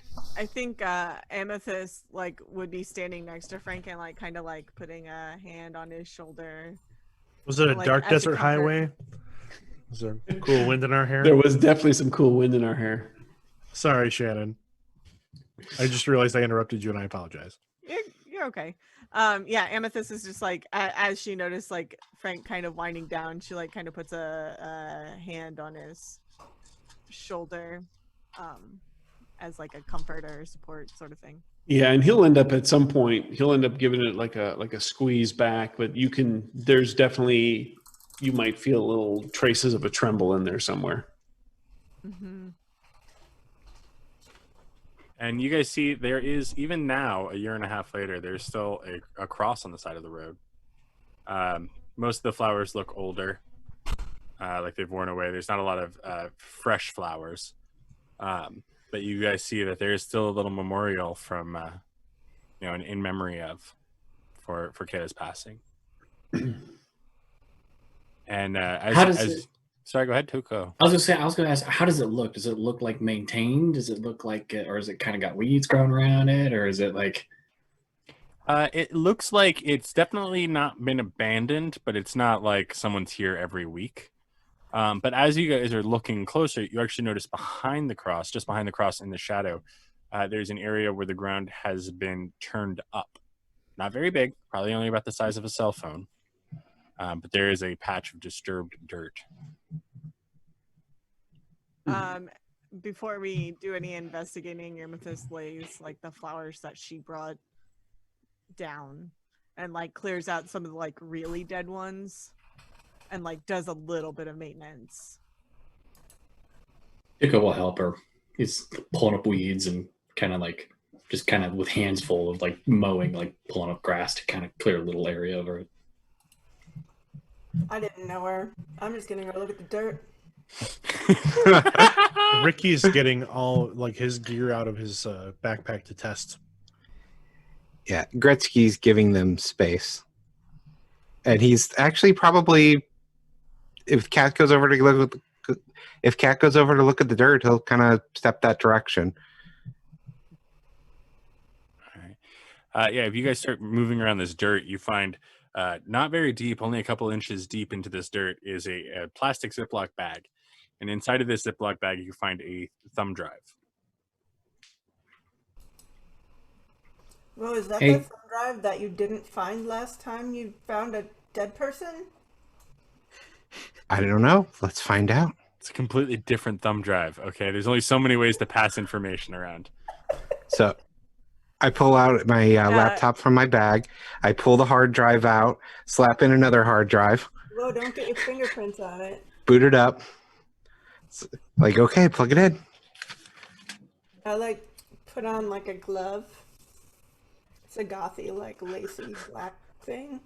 It does nothing to hide your fingerprints. Fingerless glove. It's fingerless, but I pull it up so it covers my fingers. So it's just like half on and it's really hard to move. So I'm like,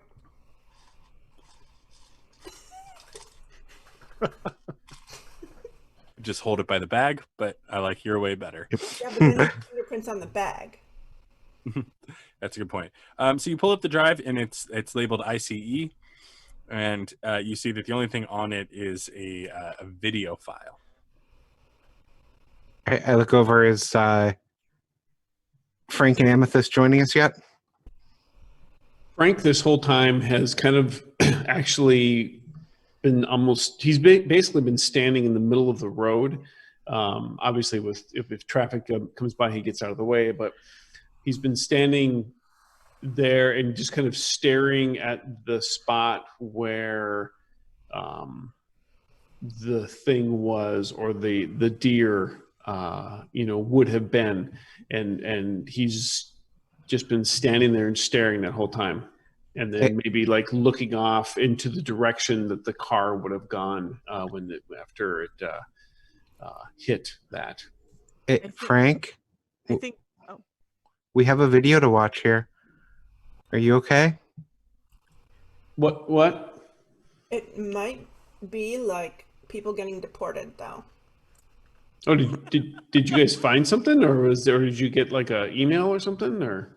Yeah, we found a drive that was buried here. It says ICE. ICE. Amythest kind of. Hey, maybe it's a thumb drive of her favorite Vanilla Ice songs.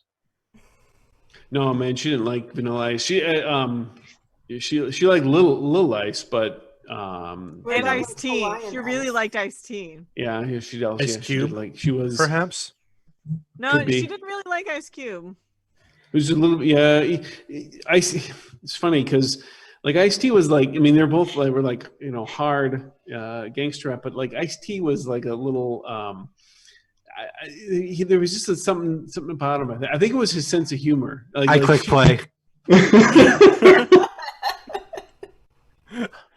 It was only this day that I realized writing ice on electronics is apparently not something a lot of people do.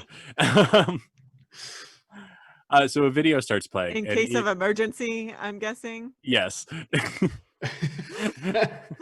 No, it's definitely the deportation squad. Yeah. That was pretty. Well, the professor perfect. did disappear quickly. He did. That's true. So a video pops up, and it is the professor, and he appears to be like in like his garage or something, some type of workplace that he has. And he like starts off sitting down very calmly, and he's like, if you are watching this, then the odds are good that something has happened to me. Things have gotten a little more dangerous over the summer, and I don't know how long I have. It all started with and it kind of flips over, like he did some editing. This looks really nice. he flips over and shows the trailer park you guys did. It all started with the trailer park and the amulet that you guys told me about, and this Jimmy guy. And then he shows up dead, and I started trying to look into it. And Pine Box, it has a lot. And now he's pacing kind of back and forth as he's kind of like building up like his train of thought. He's like, Pine Box has its fair share of missing persons cases, but the thing about missing person cases in Pine Box is that they normally stay open. And then I started looking around, and there were some cases where people came back. Yes, they came back, but they weren't exactly the way that they thought they were going to be, but they came back a little different, just a little different. And he starts at Frank. Yeah, and it's like it cuts to like all of these different missing person cases. Frank is not one of the ones he lists. But he's like, and then I started noticing these same reports, and going back 2 years, roughly in the same time period, in the same places. I mean, it's all in Pine Box, but in places in Pine Box, you have to understand. I started noticing these, and it's reports like 911 calls, or like neighborhood Facebook pages and stuff like that, of these large animal sightings. Of people saying like sometimes it's like it kind of looked like a bear, but it wasn't a bear. It kind of looked like a deer, but it wasn't a deer. He's like, even the same night that Kayla died, and he actually puts in here a picture of like the news report with the crashed car. And he's like, even that same night that was reported, there was also this. And he's like, it's another missing persons case. And he's going, and it's like, it's connected. It's not random. Like Pine Box is always dangerous, but you never know who's going to be taken next. Like, it's like car crashes are dangerous. Like driving in a car is dangerous. Living in Pine Box is dangerous. This is something different. There's a pattern, and I've almost got it, but they are close. And I don't think I have much time. I think I might have to run. I'm trying to put together as much as I can beforehand. And I guess if you're seeing this, then I failed. I'm sorry. I did everything I could. And then the video ends. They got him. Holy shit, Gretsky, you're right. I never thought one of your conspiracy theories would be correct. Whoever they are, they're good. I mean, they hacked me. I need to... Are you a robot now? No, they hacked my computer. That's different. Wait. So we're saying that he's actually gone. You're saying, I mean, like came, then they took him, and he's out. Yeah. Something. Or he went into hiding. Well, I hope Now, in hiding and not captured, or worse. but He's pretty cool. Well, he had enough forethought to leave a letter and this flash drive, so perhaps he got out. Is there any more information on the flash drive, or is it just a video? Just this video. Okay, so wait a minute. First of all, okay, did anybody else like pick up a vibe? You know that meme where the guy, it's from Always Sunny in Philadelphia, where he's got like the yarns and he's like doing the gesture, that the gif that goes over. Did anybody else kind of get that vibe off his video? I mean, Yeah, except that's our comedy, and this is our professor who just appeared. Okay, I know, but I don't know, man. It just kind of struck me as funny. But anyway, what I'm trying to say is like that Where we did need he- to break into his house. Yeah, is that where he recorded that? Where did he Not- record that? Hey, um, well, just to interject real quick, I mean, if he did go on administrative leave, sabbatical, he'd have to get approval. There'd have to be some paperwork at the administration office, at the very least. Oh my god, the dean is disappearing people. Well, maybe I don't know, but it's an idea. Like Wayne maybe can. I don't know. We could break in there if you guys really want to, but Wayne can't beep bop boop. You mean Gretsky, right? Yeah. I mean, yeah, we're gonna do that too. Okay, you. But if just he check had the- information, it might be at his house. All right, new plan. You don't drive the car. I do drive the car. We go to his house. You do computing shit. On the way. Let's go. I look over at Frank. What? Are you trying to get permission from him? He's only nominally in charge of the group, and we're not even. You know, that should have been the biggest clue. That this, Yeah. this was a clue and not real. Is because he put Frank in charge. Yeah, that was a message to us too. Okay, well, all right, What? hold on 1 second I mean- here. No, I mean, Wait, on. what does he say? Frank's reliable? no. I don't remember what he said. Look, because everyone knows leaders need to portray a sense of in chargeness and confidence and all of that. And Okay. I'll be leaving I'm sorry, Frank in but- charge but- as he has a sure head and a dependable nature. see, there we go. And so That's the only other theater major here is Kat, and she's a techie. That means that I'm the only one who can really come across with that kind of clear-headedness and make it look believable. The rest of you guys can't. I Really. could Come be a on. performer It, if I it want. really, it really, this, you can always depend on Frank to Okay. act like this. So Exactly. this was a clue and not real. I say we vote for a leader. No, you can't vote because I'm in charge. I didn't get to decide if you guys voted. Everyone Yeah. who wants to take a vote, raise their hands. No, this is not working this way. Look, you guys give me crap all the time about everything. You're always coming at me with stuff. He put me No, in charge. This was it's- his dying wish. Look, Or his, everybody, it's or his fine. disappearing wish. Frank- And so I'm not taking that away. Frank can lead us. It's fine. Is It's it? perfectly fine. Okay, but only you, for the Ricky. first 10 minutes of every Tuesday. Well, let's simply say this. Frank is our de facto leader, but Frank doesn't make all the decisions. Okay, Right. but isn't that So- what leaders are supposed to do? No, leaders lead, Figureheads. leaders lead in many different ways. Correct. You could be the figurehead of the club.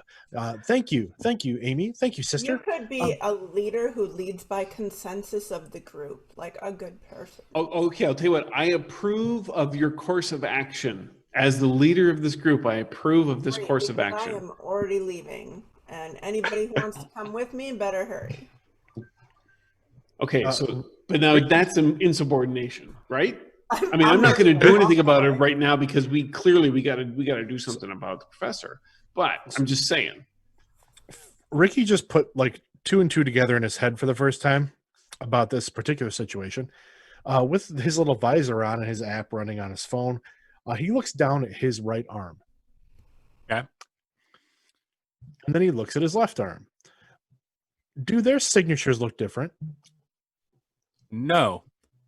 Oh yeah, And you would know that that's pretty weird that they Okay. don't look different. You could probably expect them to look different. I never Um, even thought of that because we did the whole Frank aura thing. Did Ricky's aura change at all? Either when he didn't have an arm, when he did have an arm, didn't have an arm, and then had an arm again. Were they all the same? Did that anything change there? When you're really looking at these people, when you're really looking at Ricky, what you're mostly getting is Ricky. When Ricky lost his arm, there was a little less Ricky. Now that Ricky has his arm, there's a little more Ricky. Okay, so it's the same A as it little was. bit of Ricky in my life. See, again, I'm younger, so I'm thinking of pretty Ricky, pretty boy doing pretty good things. That's Grind With Me for all of you who don't remember that song. I have no clue what you're talking about. I've never listened to a music before. Baby, grind music? with me. It was a song. I believe you. You know what? We need some Genuine up in here. Um, okay. Anyway, sorry, Michael. I interrupted you this time because I was No. like, "Oh yeah, I probably would have seen something." It's a like that sibling too." thing. It's a sibling thing. All right. So noticing that, then Ricky will purposely look over at Frank as well. And Frank's signature looks like everyone else's for the most part. Yeah, oddly so. How's my signature look? He's gonna. Spooky? Do I look well, dark? He's in that whole infrared signature right now. So he turns a dial on the visor and it switches over to like an energy signature, just a straight up like almost like electricity Mm-hmm. or power, right? And he scans like the group as they're walking away. Do me a favor and roll a notice. Yeah. Do I look dark? That was great, Kat. Yeah, that was really good. I'm gonna step away. Amy's gonna step away from the group and smoke another cigarette, and I'll be right back. That's how we know who the real clone is. You trying to bless a butt? I have a 1. And my wild dice didn't really have. So 6? 6 total? Yeah. The success is a 4, man. Oh. You look so sad Wait, about it. on your wild die. Roll. Oh, wait, did you ace on your wild die? I aced on my I aced on my I rolled a 1 on my actual 8-sider. Okay. And then I rolled a 5 on the wild die. Oh, you don't add them together. Oh, that's okay. Sorry. It's still a success. It's Okay. okay. Yeah, so you like are looking around at everyone's, and everyone's looks really similar. As you're looking at Frank's, you don't see anything extra, but it almost looks like when you get really close and dial in, it almost looks like some things are like missing, or like something is displacing stuff but doesn't pop up. So where someone else might have like a nest of energy moving through their body, he has these small missing parts. Like when you look at your gaps. own arm, you see the same. Okay. The discrepancies Interesting. match. Interesting. So you discovered that Frank doesn't have a heart? I believe so. He has a heart, but he only has parts of a soul. Just little bits and pieces. I hear dying can do that to you. Ricky kind of takes off the visor and then saves the output file on his phone for later examination. Yeah. Perfect. All right. And so you guys are making your way to the professor's house? Yep. Okay. Yeah, you guys get there. It's not that big of a place. It's like a little 1-story house. It's got like 2 bedrooms and a garage. And when you guys get there, you see that like 1 bedroom is obviously where he sleeps. Oh, I should probably point that out. The front door is unlocked. The 1 bedroom is obviously where he sleeps. Another bedroom looks like it's been turned into a study. And then the garage is this completely tidy and clean workspace. So Gretsky walks up to the front door. He has his lockpick kit out, gets down, gets ready, and then realizes it's unlocked. And you just see this look of dejection go across him as he folds up the lockpick kit, puts it back in his pocket, and pushes the door open. And of course, he's got gloves on at this point. Is everybody at the professor's house? Yes. Correct. Okay. I did want to have like an extra moment of like paying respects to Kayla before we left. But that's it. That's all. Nice. So yeah, you guys are here and it is unlocked. Does it look like it's been tossed or? Everything looks pretty well put together. like I said, he has obviously a bedroom that he uses as a bedroom, with not very many clothes left in the drawers. Right. I'm gonna start searching the house, but I'm not searching like drawers and things. I'm moving pictures for hidden safes. I'm looking under the bed.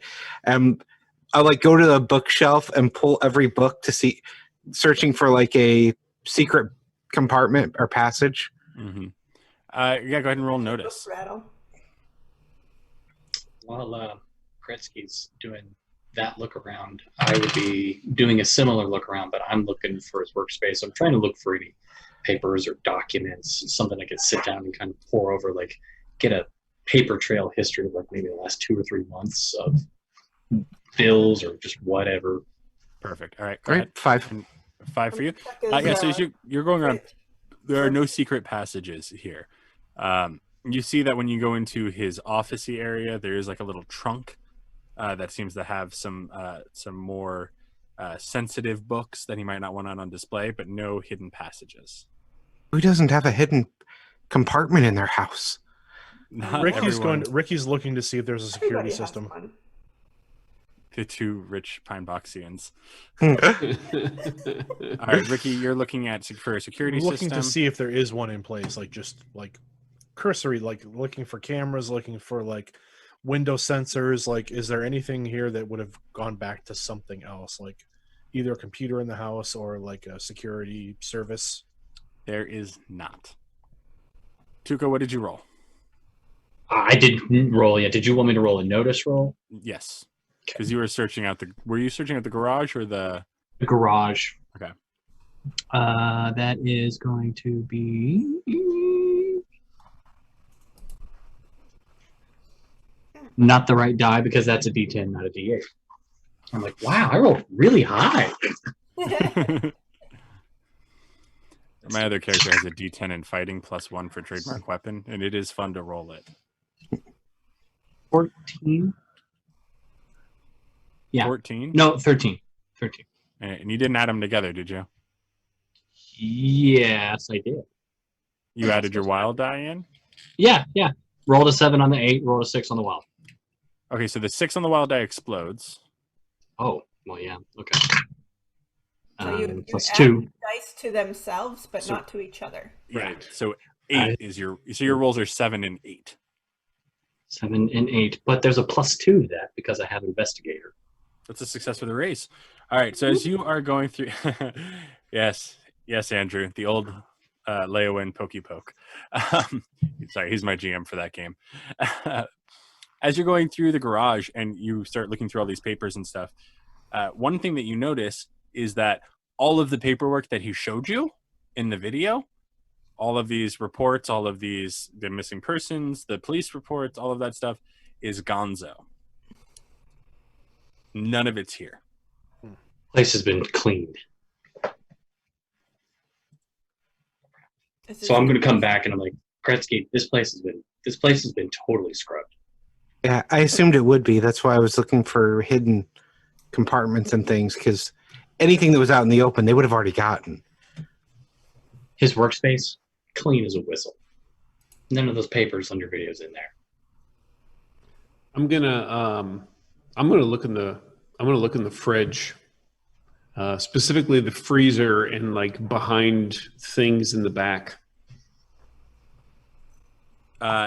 So are you looking for something to eat, or are you looking at dates? I'm first gonna look. I'm first gonna look in the fridge. It's frank. It's a fair question. I'm totally no. I'm first gonna open the fridge just to look to see if I want to know what this guy eats and drinks, and if there's something good in there, I may take it. But then I think, oh shit, that's right, we're here to investigate.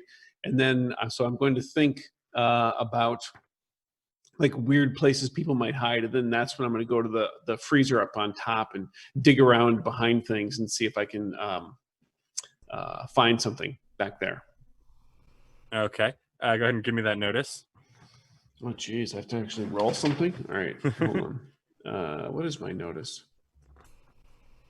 D6, all right. Explode! That's going to be a 10. Ooh. So one of the things that you notice is that the fridge appears to be mostly empty. Not so empty as someone who was planning to leave for a long time. And some of the stuff is expired. And as you're looking through, you think it may have been about a full month ago that someone last went grocery shopping. Is he's a bachelor, right? He is a bachelor. Okay. All right. Some of this tracks, but this is kind of old. How much Nothing- mail? How much nothing in mail the do we have freezer? waiting? No mail waiting. Is there any How much beer? female do you have waiting? Boom. Boom, boom. Good one, Frank.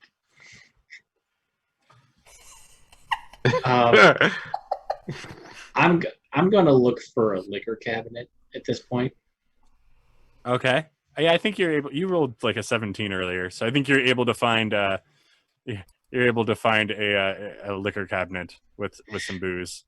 Well, it's He's a is gin it- man. and is it like, does it look as out of stock as the rest of the place?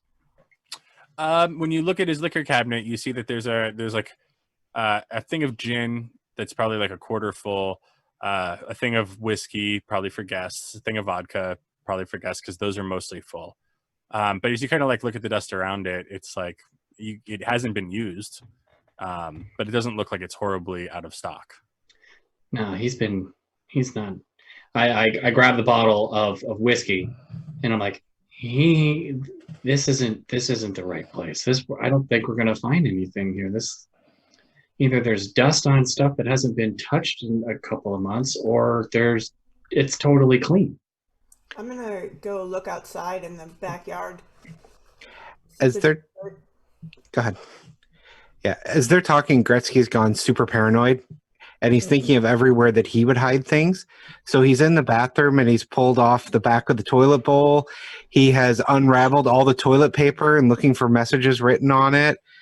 And he is like he's going through the medicine cabinets and Unscrewing checking. light switches. Yes, he is completely, even more than usual, crossed the line with paranoia. Any vents that you can unscrew from the wall? Oh yeah. We used to lift up the ceiling tiles. That was the big boarding school stash spot.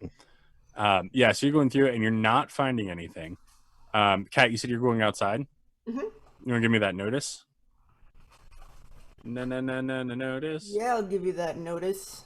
Go Oh, give me the that notice. sodium. And I'm looking in particular if there's anything that looks like occulty or otherwise disturbed. Where's my cards? All right. You find a CD that's by the band Disturbed. Nice. I got a 10 plus 2 from Gamer because in case anything looks occulty. Nice. Okay. So as you start looking around outside, you don't find anything super occulty or anything like that. What you do find is there is a spot that appears to have been. It's hard to even say why it catches your eye because it just looks like all of the other grass, and as you get closer to it, it looks like something was here that has now been covered up and a month has gone by, and you're not even sure why it catches your eye, but you're fairly certain that something walked here. And as you get closer and you're trying to get a feeling for it, you can't, like I said, you can't tell what it was, but you have a very strong sensation that something walked here. And this could just be the flight of fancy that often pops into Kat's head as she thinks about how cool death is and things like that. You don't think it was human. Cool. Like bigger than human? Hard to tell. So Amythest is looking for like where his books are. Mm-hmm. Yeah, his books are all in that second bedroom. Okay. And she's just like kind of like scouring through them and like she gets distracted and forgets what they're actually doing and she's just like, oh, I remember, yeah. And like trying to learn something and Oh, look, a grimoire. Now I have infinite power. yes. Yeah, you are able to raid his library. Yep. I borrow a few.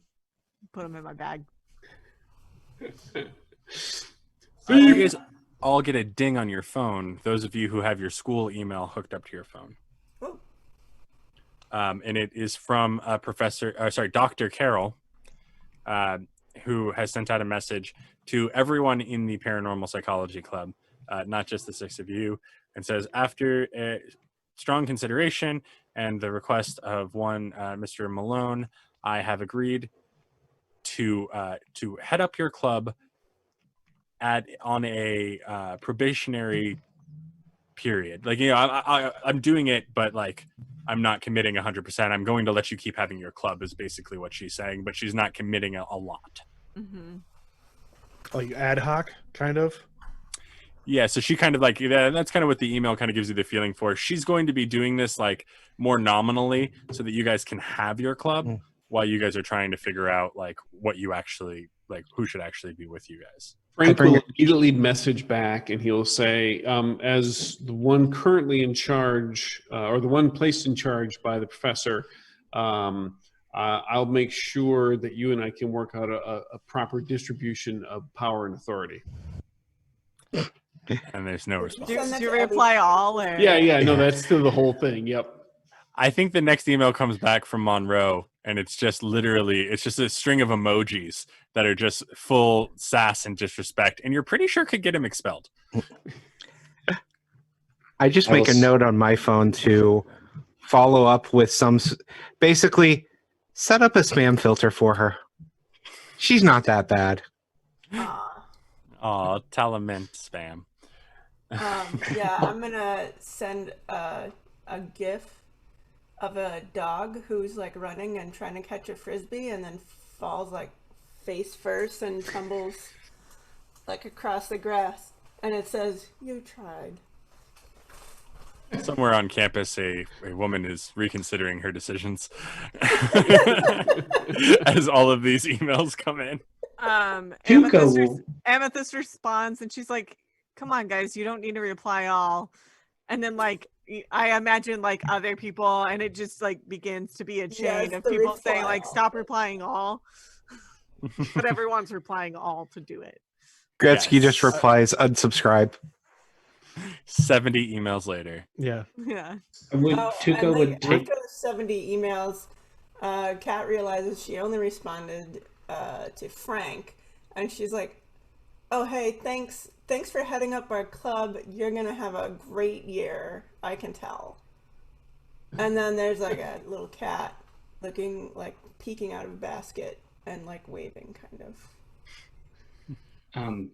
Tuco would take a good moment, sit down with his Samsonite and kind of open everything up and reply directly to Dr. Carroll. Just not reply, but directly to them, and kind of give a little explanation of the last semester and his time with his therapist and his time with over the summer, and just a real heartfelt response, thanking her emphatically that, like Tuco needs this club, like he needs it. So he's sending her like all kinds of like thank yous and accolades and like very personal. Oh he's just sending it directly to her. Then she stops second guessing. I feel so bad for Tuco because he's probably doing that while all these other reply alls are going, and his thing, he probably forgot to change the subject line, so it gets somewhere in the mix of like email 56. She's already thrown her phone away and is not looking at it. Buried. I love it. Perfect. Yeah, and so you guys have kind of exhausted this house. When you also get another text message, Tuco, you get a text message from Sabine saying, "Hey, what are you doing tomorrow night?" Oh boy, what am I doing tomorrow night?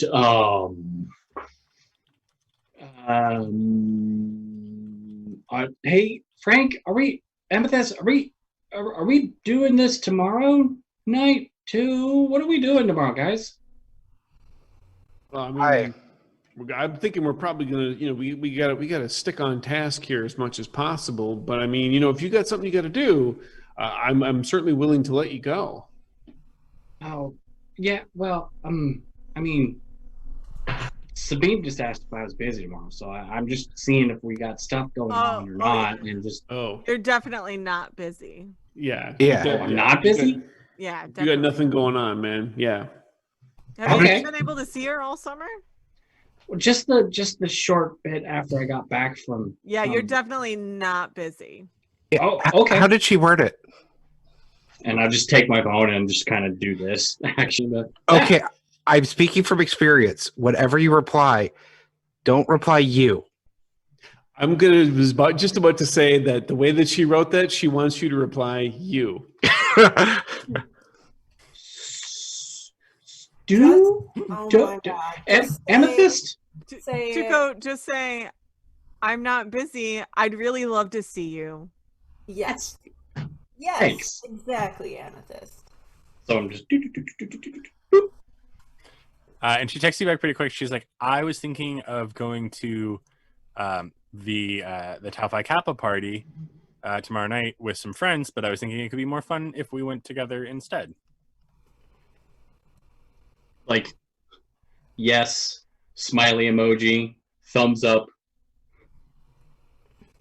And she says, Do you perfect. share that one with the group too? Oh no, it's like you see a grin over his face, like just ear to ear, and then he's like, kind of like he's typing, real fast, and all he sends is what I just said, but he types it and then he deletes it, and then types it again, and then deletes it, and then just spaces it, and he's like, okay, I'm just gonna send this. Tuco's got a date. Ew. Tuco's got a date. So- You guys have an investigation. Somebody probably died. I like to think Not Tuco free has a this time. Bitmoji that looks like him with a Samsonite. It was part of the partner package. Yeah. Part of the Yes. partner package. Got my Samsonite emojis. Yeah, And there's in multiple colors. He has different ones, all got the different red colors. one. I got the yellow one. I got the black one. But it doesn't integrate with his Samsonite phone keyboard. He has to case. copy and paste it. Yes, I like that. A Samsonite phone case. That's Yes. got to be Like perfect. The Yeah. ribs on it, like the. Oh yeah, hotel. yeah. Little I would- Samsonite badge in the corner. Yeah, I was actually envisioning he couldn't find the thumbs up emoji, so he just took a picture of himself, like a selfie doing a thumbs up. Where are you? Why are you in like some random house? Did you not come back to school yet? Oh, it's I know, and I'm totally open. Just whenever it's very transparent. So when I talk, I'm like, oh no, like I'm pretty sure our professor went missing. So we just swung by his place to see if if he's here or not, and just checking it out. It's the professor from idea. our club. Oh, the spooky one. Yeah, it was like yeah. He was really nice. Oh, wow, that's pretty crazy. Did you call the cops? Question mark. I think they were. And then it's like I go back and forth. I'm like, I think they were already here. I think this place was like totally cleaned up. She's like, weird. ... Question mark. Totally. I'll tell you more about it tomorrow. Perfect. I'll see you then.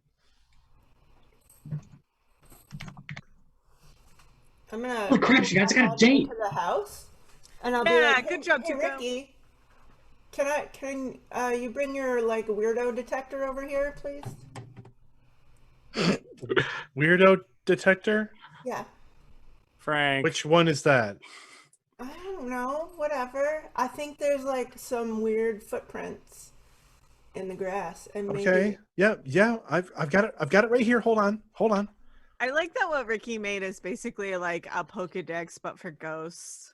That's exactly what it is. Yep. It's a Yeah. Spookadex. That's amazing. It's a Spookadex. Spookadex. Ricky will actually like bring it over, but then like he'll turn it on and then kind of hand you the visor. Do I need you? Well, I mean, I guess I should test it, right? Where are the No, I'm gonna footprints? try it. No, you can't take it back. Well, you can see the stuff without the visor, right? I can see some stuff, but anyway, it's already on, so turn it on. Well, you have to turn. It's the button on the side there. There's a button over here, and he takes your right hand and then puts it up to the side of the visor. Puts it up to the side of the visor. and he kind of shows you where that button is, and then there's the dial that switches like the type of reading it's looking for. This is pretty cool. And can we give Kat a Benny for the immersion? Yeah, that's fine. Go ahead and take a Betty. See, now it looks like she's wearing Google Glass.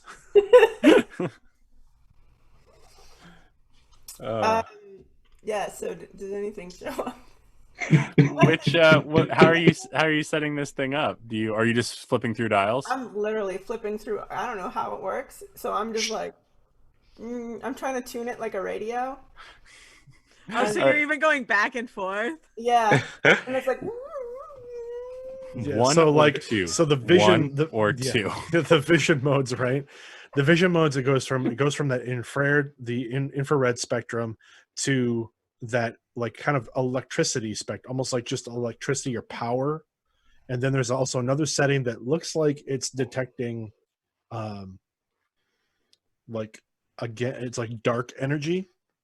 Ooh. So you see, instead of seeing like you see like shades of purple and like purples and blacks. This is my favorite mode. What's it called? That's the garbage. I'm only happy when it rains setting. That one's technically like this. That's the spectral mode. I don't know if it works or not. It totally works. It's making everything look awesome. Well, hold on, and then Ricky pulls up his phone and opens up the app, and now he can see what Kat is seeing through the visor. Perfect. All right, Kat, go ahead. I'm gonna have you give me a notice roll, but Ricky, why don't you first go ahead and roll to support? Okay. You can use pretty much any skill you want as long as you can justify it. He'll be using electronics on this, since it's a kind of a home crafted device. That makes sense.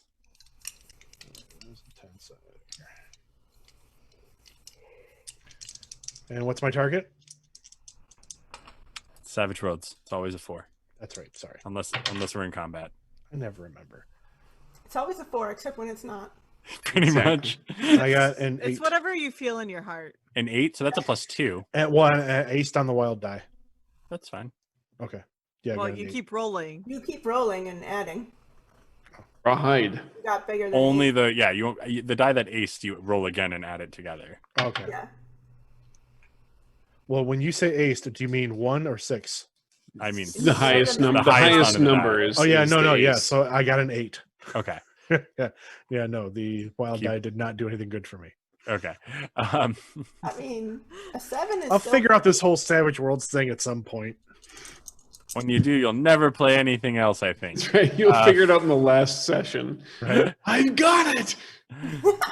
All right. Finn. So, Kat, that'll be a +2, and I think you already got a +2, don't you? I do. So that's an 8. An 8? Okay, success of the race. So as you're going through, and you keep like flicking to the purple and black setting, just because you like it, and Ricky keeps being like, that is really kind of one of the least tested modes. You should probably try one of. And so like you keep going back. I'm testing it extra. And you lean down and you're like, see, this is exactly the spot, and you're kind of showcasing it. And Ricky, you're looking on your phone, leaning down. You're like, oh my goodness, yeah, no, this is like that other thing. And you start catching this path, and you notice the same thing that Ricky saw when he was looking at Frank, when he was looking at his arm, which is that something is affecting the grass in this way, in that energy field, where you see that there's stuff that's missing. And now that you realize what you're looking for, it's still very hard to see. Like if it wasn't the two of you analyzing this, you almost get what look like, again, very difficult to see, cloven hoof prints. Oh shit! It's a Goat. So when you two went out, Someone was here. when you guys went out to do this, did you call any of the rest of us? It was just the two of you, or did you say anything? No, Kat called Ricky over. Yeah, That's it? like I was like, bring your spooky detector. You guys all Weirdo have detector. phones if you wanna. Oh, yeah, your weirdo detector. Bring the weirdo detector. I'd like to say at this point, this is like Tuco kind of comes out back and, hey guys, what are you doing? We found a hoof print of the devil. Tuco, pull out your app. Pull out the app I sent you. Gets out his phone and connect to the gets in it and opens it. connect and to the turns visor. on his Bluetooth Or and a theater. turns it on and He could have been having Weird. like a wacky sex party. But it's more likely to be the devil because he was scared. Okay, all right. So I'm gonna sit in it. So I set my phone down, get into my luggage, get out the spirit box, and plug it into the amplifier, and then plug that into some headsets like this, and just put it on over my head, and I'll turn it on, and kind of just take it out. It's like a gosh, what do you call the thing? The Geiger count. Yeah. So I'm taking out. I'm kind of like doing this with like in that fashion. Just listening to see if it's picking anything up at all, that like any kind of words or anything that makes any kind of like coherent sense through the static. Yeah, you're running this back and forth, and you're not getting anything. After a little bit, you think it's probably you're like looking at the tracks, which again, like it's so hard to tell that these are even tracks. It took the two of them together. Now they can point it out to you, but you get the feeling that whatever was here a long time ago, like probably about a month ago, based on everything else you guys have seen. That tracks with the fridge. Amythest So- is actually sitting in an armchair reading a book and doesn't know any of this is going on. Does She's like halfway through urban legends of East Texas. Yeah, if no one has stopped him, and no one has, he's at this point. I'm like crawling under furniture and cutting holes into the bottom of it and looking for things. You just keep Get going to the next step. that The next I'm step. sitting in, and that's Yeah. when I stop him. Gretsky, what are you doing? Something has to be hidden, or maybe they bugged the place. Okay, well, I'm sitting in this one. It looks fine. There's nothing up in there. And he stops. He's like, "Wait a minute, is that rude?" And he pulls his hand out of the chair. Kat and Amythest Yeah. and Tuco, give me notice rolls. Amythest and Kat can add your psychically sensitive. You need dice for this game? Does that Since when? stack on top of my gamer +2 occult? I'm gonna go with no, 7. because I'm a bad man. But it was a good try. You don't get to roll it with +4 all the time. Just Alright, when it's cool. Mm-hmm. I got an I got a explode. 2, and I'm gonna spend a Benny on that because, like, I got a lot of bennies left. Okay. You said it was notice, and then what else? You get the +2 for psychically sensitive. I got a 15. Holy Oh. shit. I got a 15, 7. 7. Perfect. What is It's that? a mimic.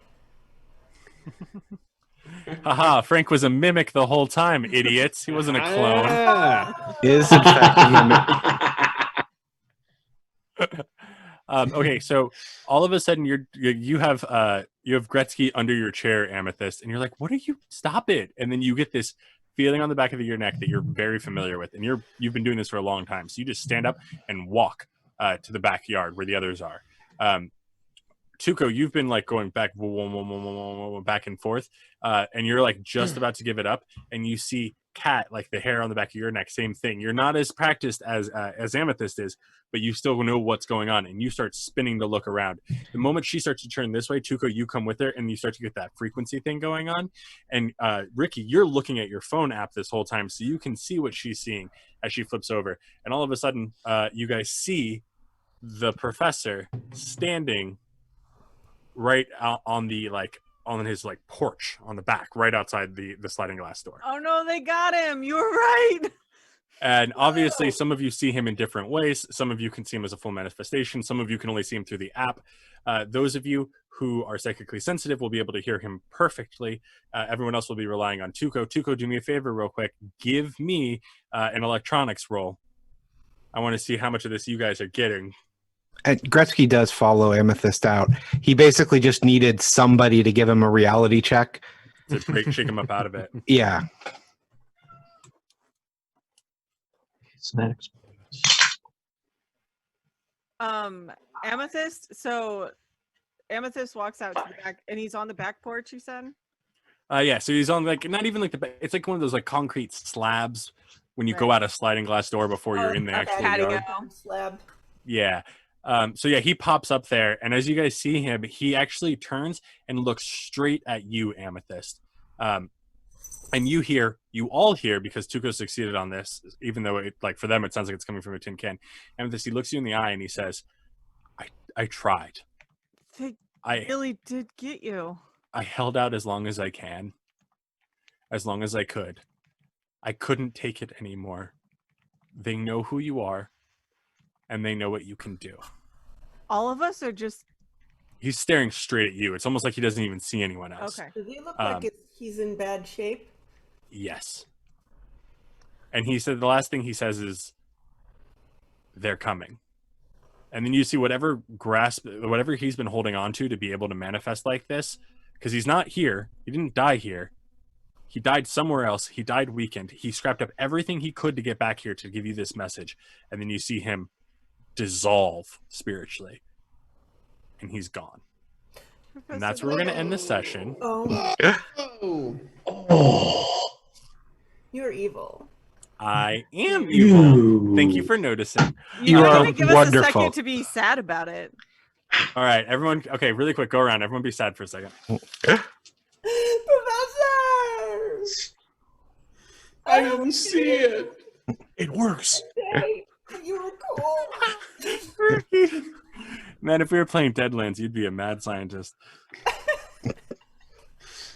All right. Actually, Frank Ricky's was caught probably between- going through his DVR, looking to see what shows he records, and so he missed this whole thing. Wait, Frank didn't come out with us? He's just been Well, I watching know. I Ancient mean, Aliens. if everybody ran outside, then he would have run outside. Yeah, I think Amythest would have been like, come on.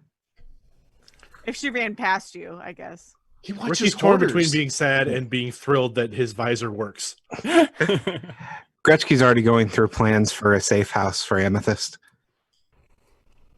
The fact that the professor is actually gone is really going to mess with Tuco, and he just kind of like sits on his suitcase and starts crying. Oh, Ricky also makes a point of saving that video. All right, guys, and when we come back in 2 weeks' time, we will deal with the fallout of that message, trying to get Amythest safe, Ooh. Tuco's date, which is equally important. Joke's on you guys. Trying to get Amythest safe. Never gonna happen. Ricky. Struggle cuddle. So let's go around real quick and just let people know who you are and where they can find you. We'll go in the same order we started with. So we'll start with Tuco. Hey, it's Travis on Binary Fire on the socials, and you'll find me hanging out here with these folks, or some of these other folks, or hanging out with Eric or Mike. That's pretty much it. Perfect. Frank? My name is Chris Hussey. I am at the Hussman on Twitter, which is where I mostly hang out. You can find my stuff at either youngandholt.com or Gun for Hire AP. That's gun with two N's, gunforhireap.com. Those are my two Deadlands related actual plays. Excellent. Kat? First off, let me know if you need a mad scientist. Secondly,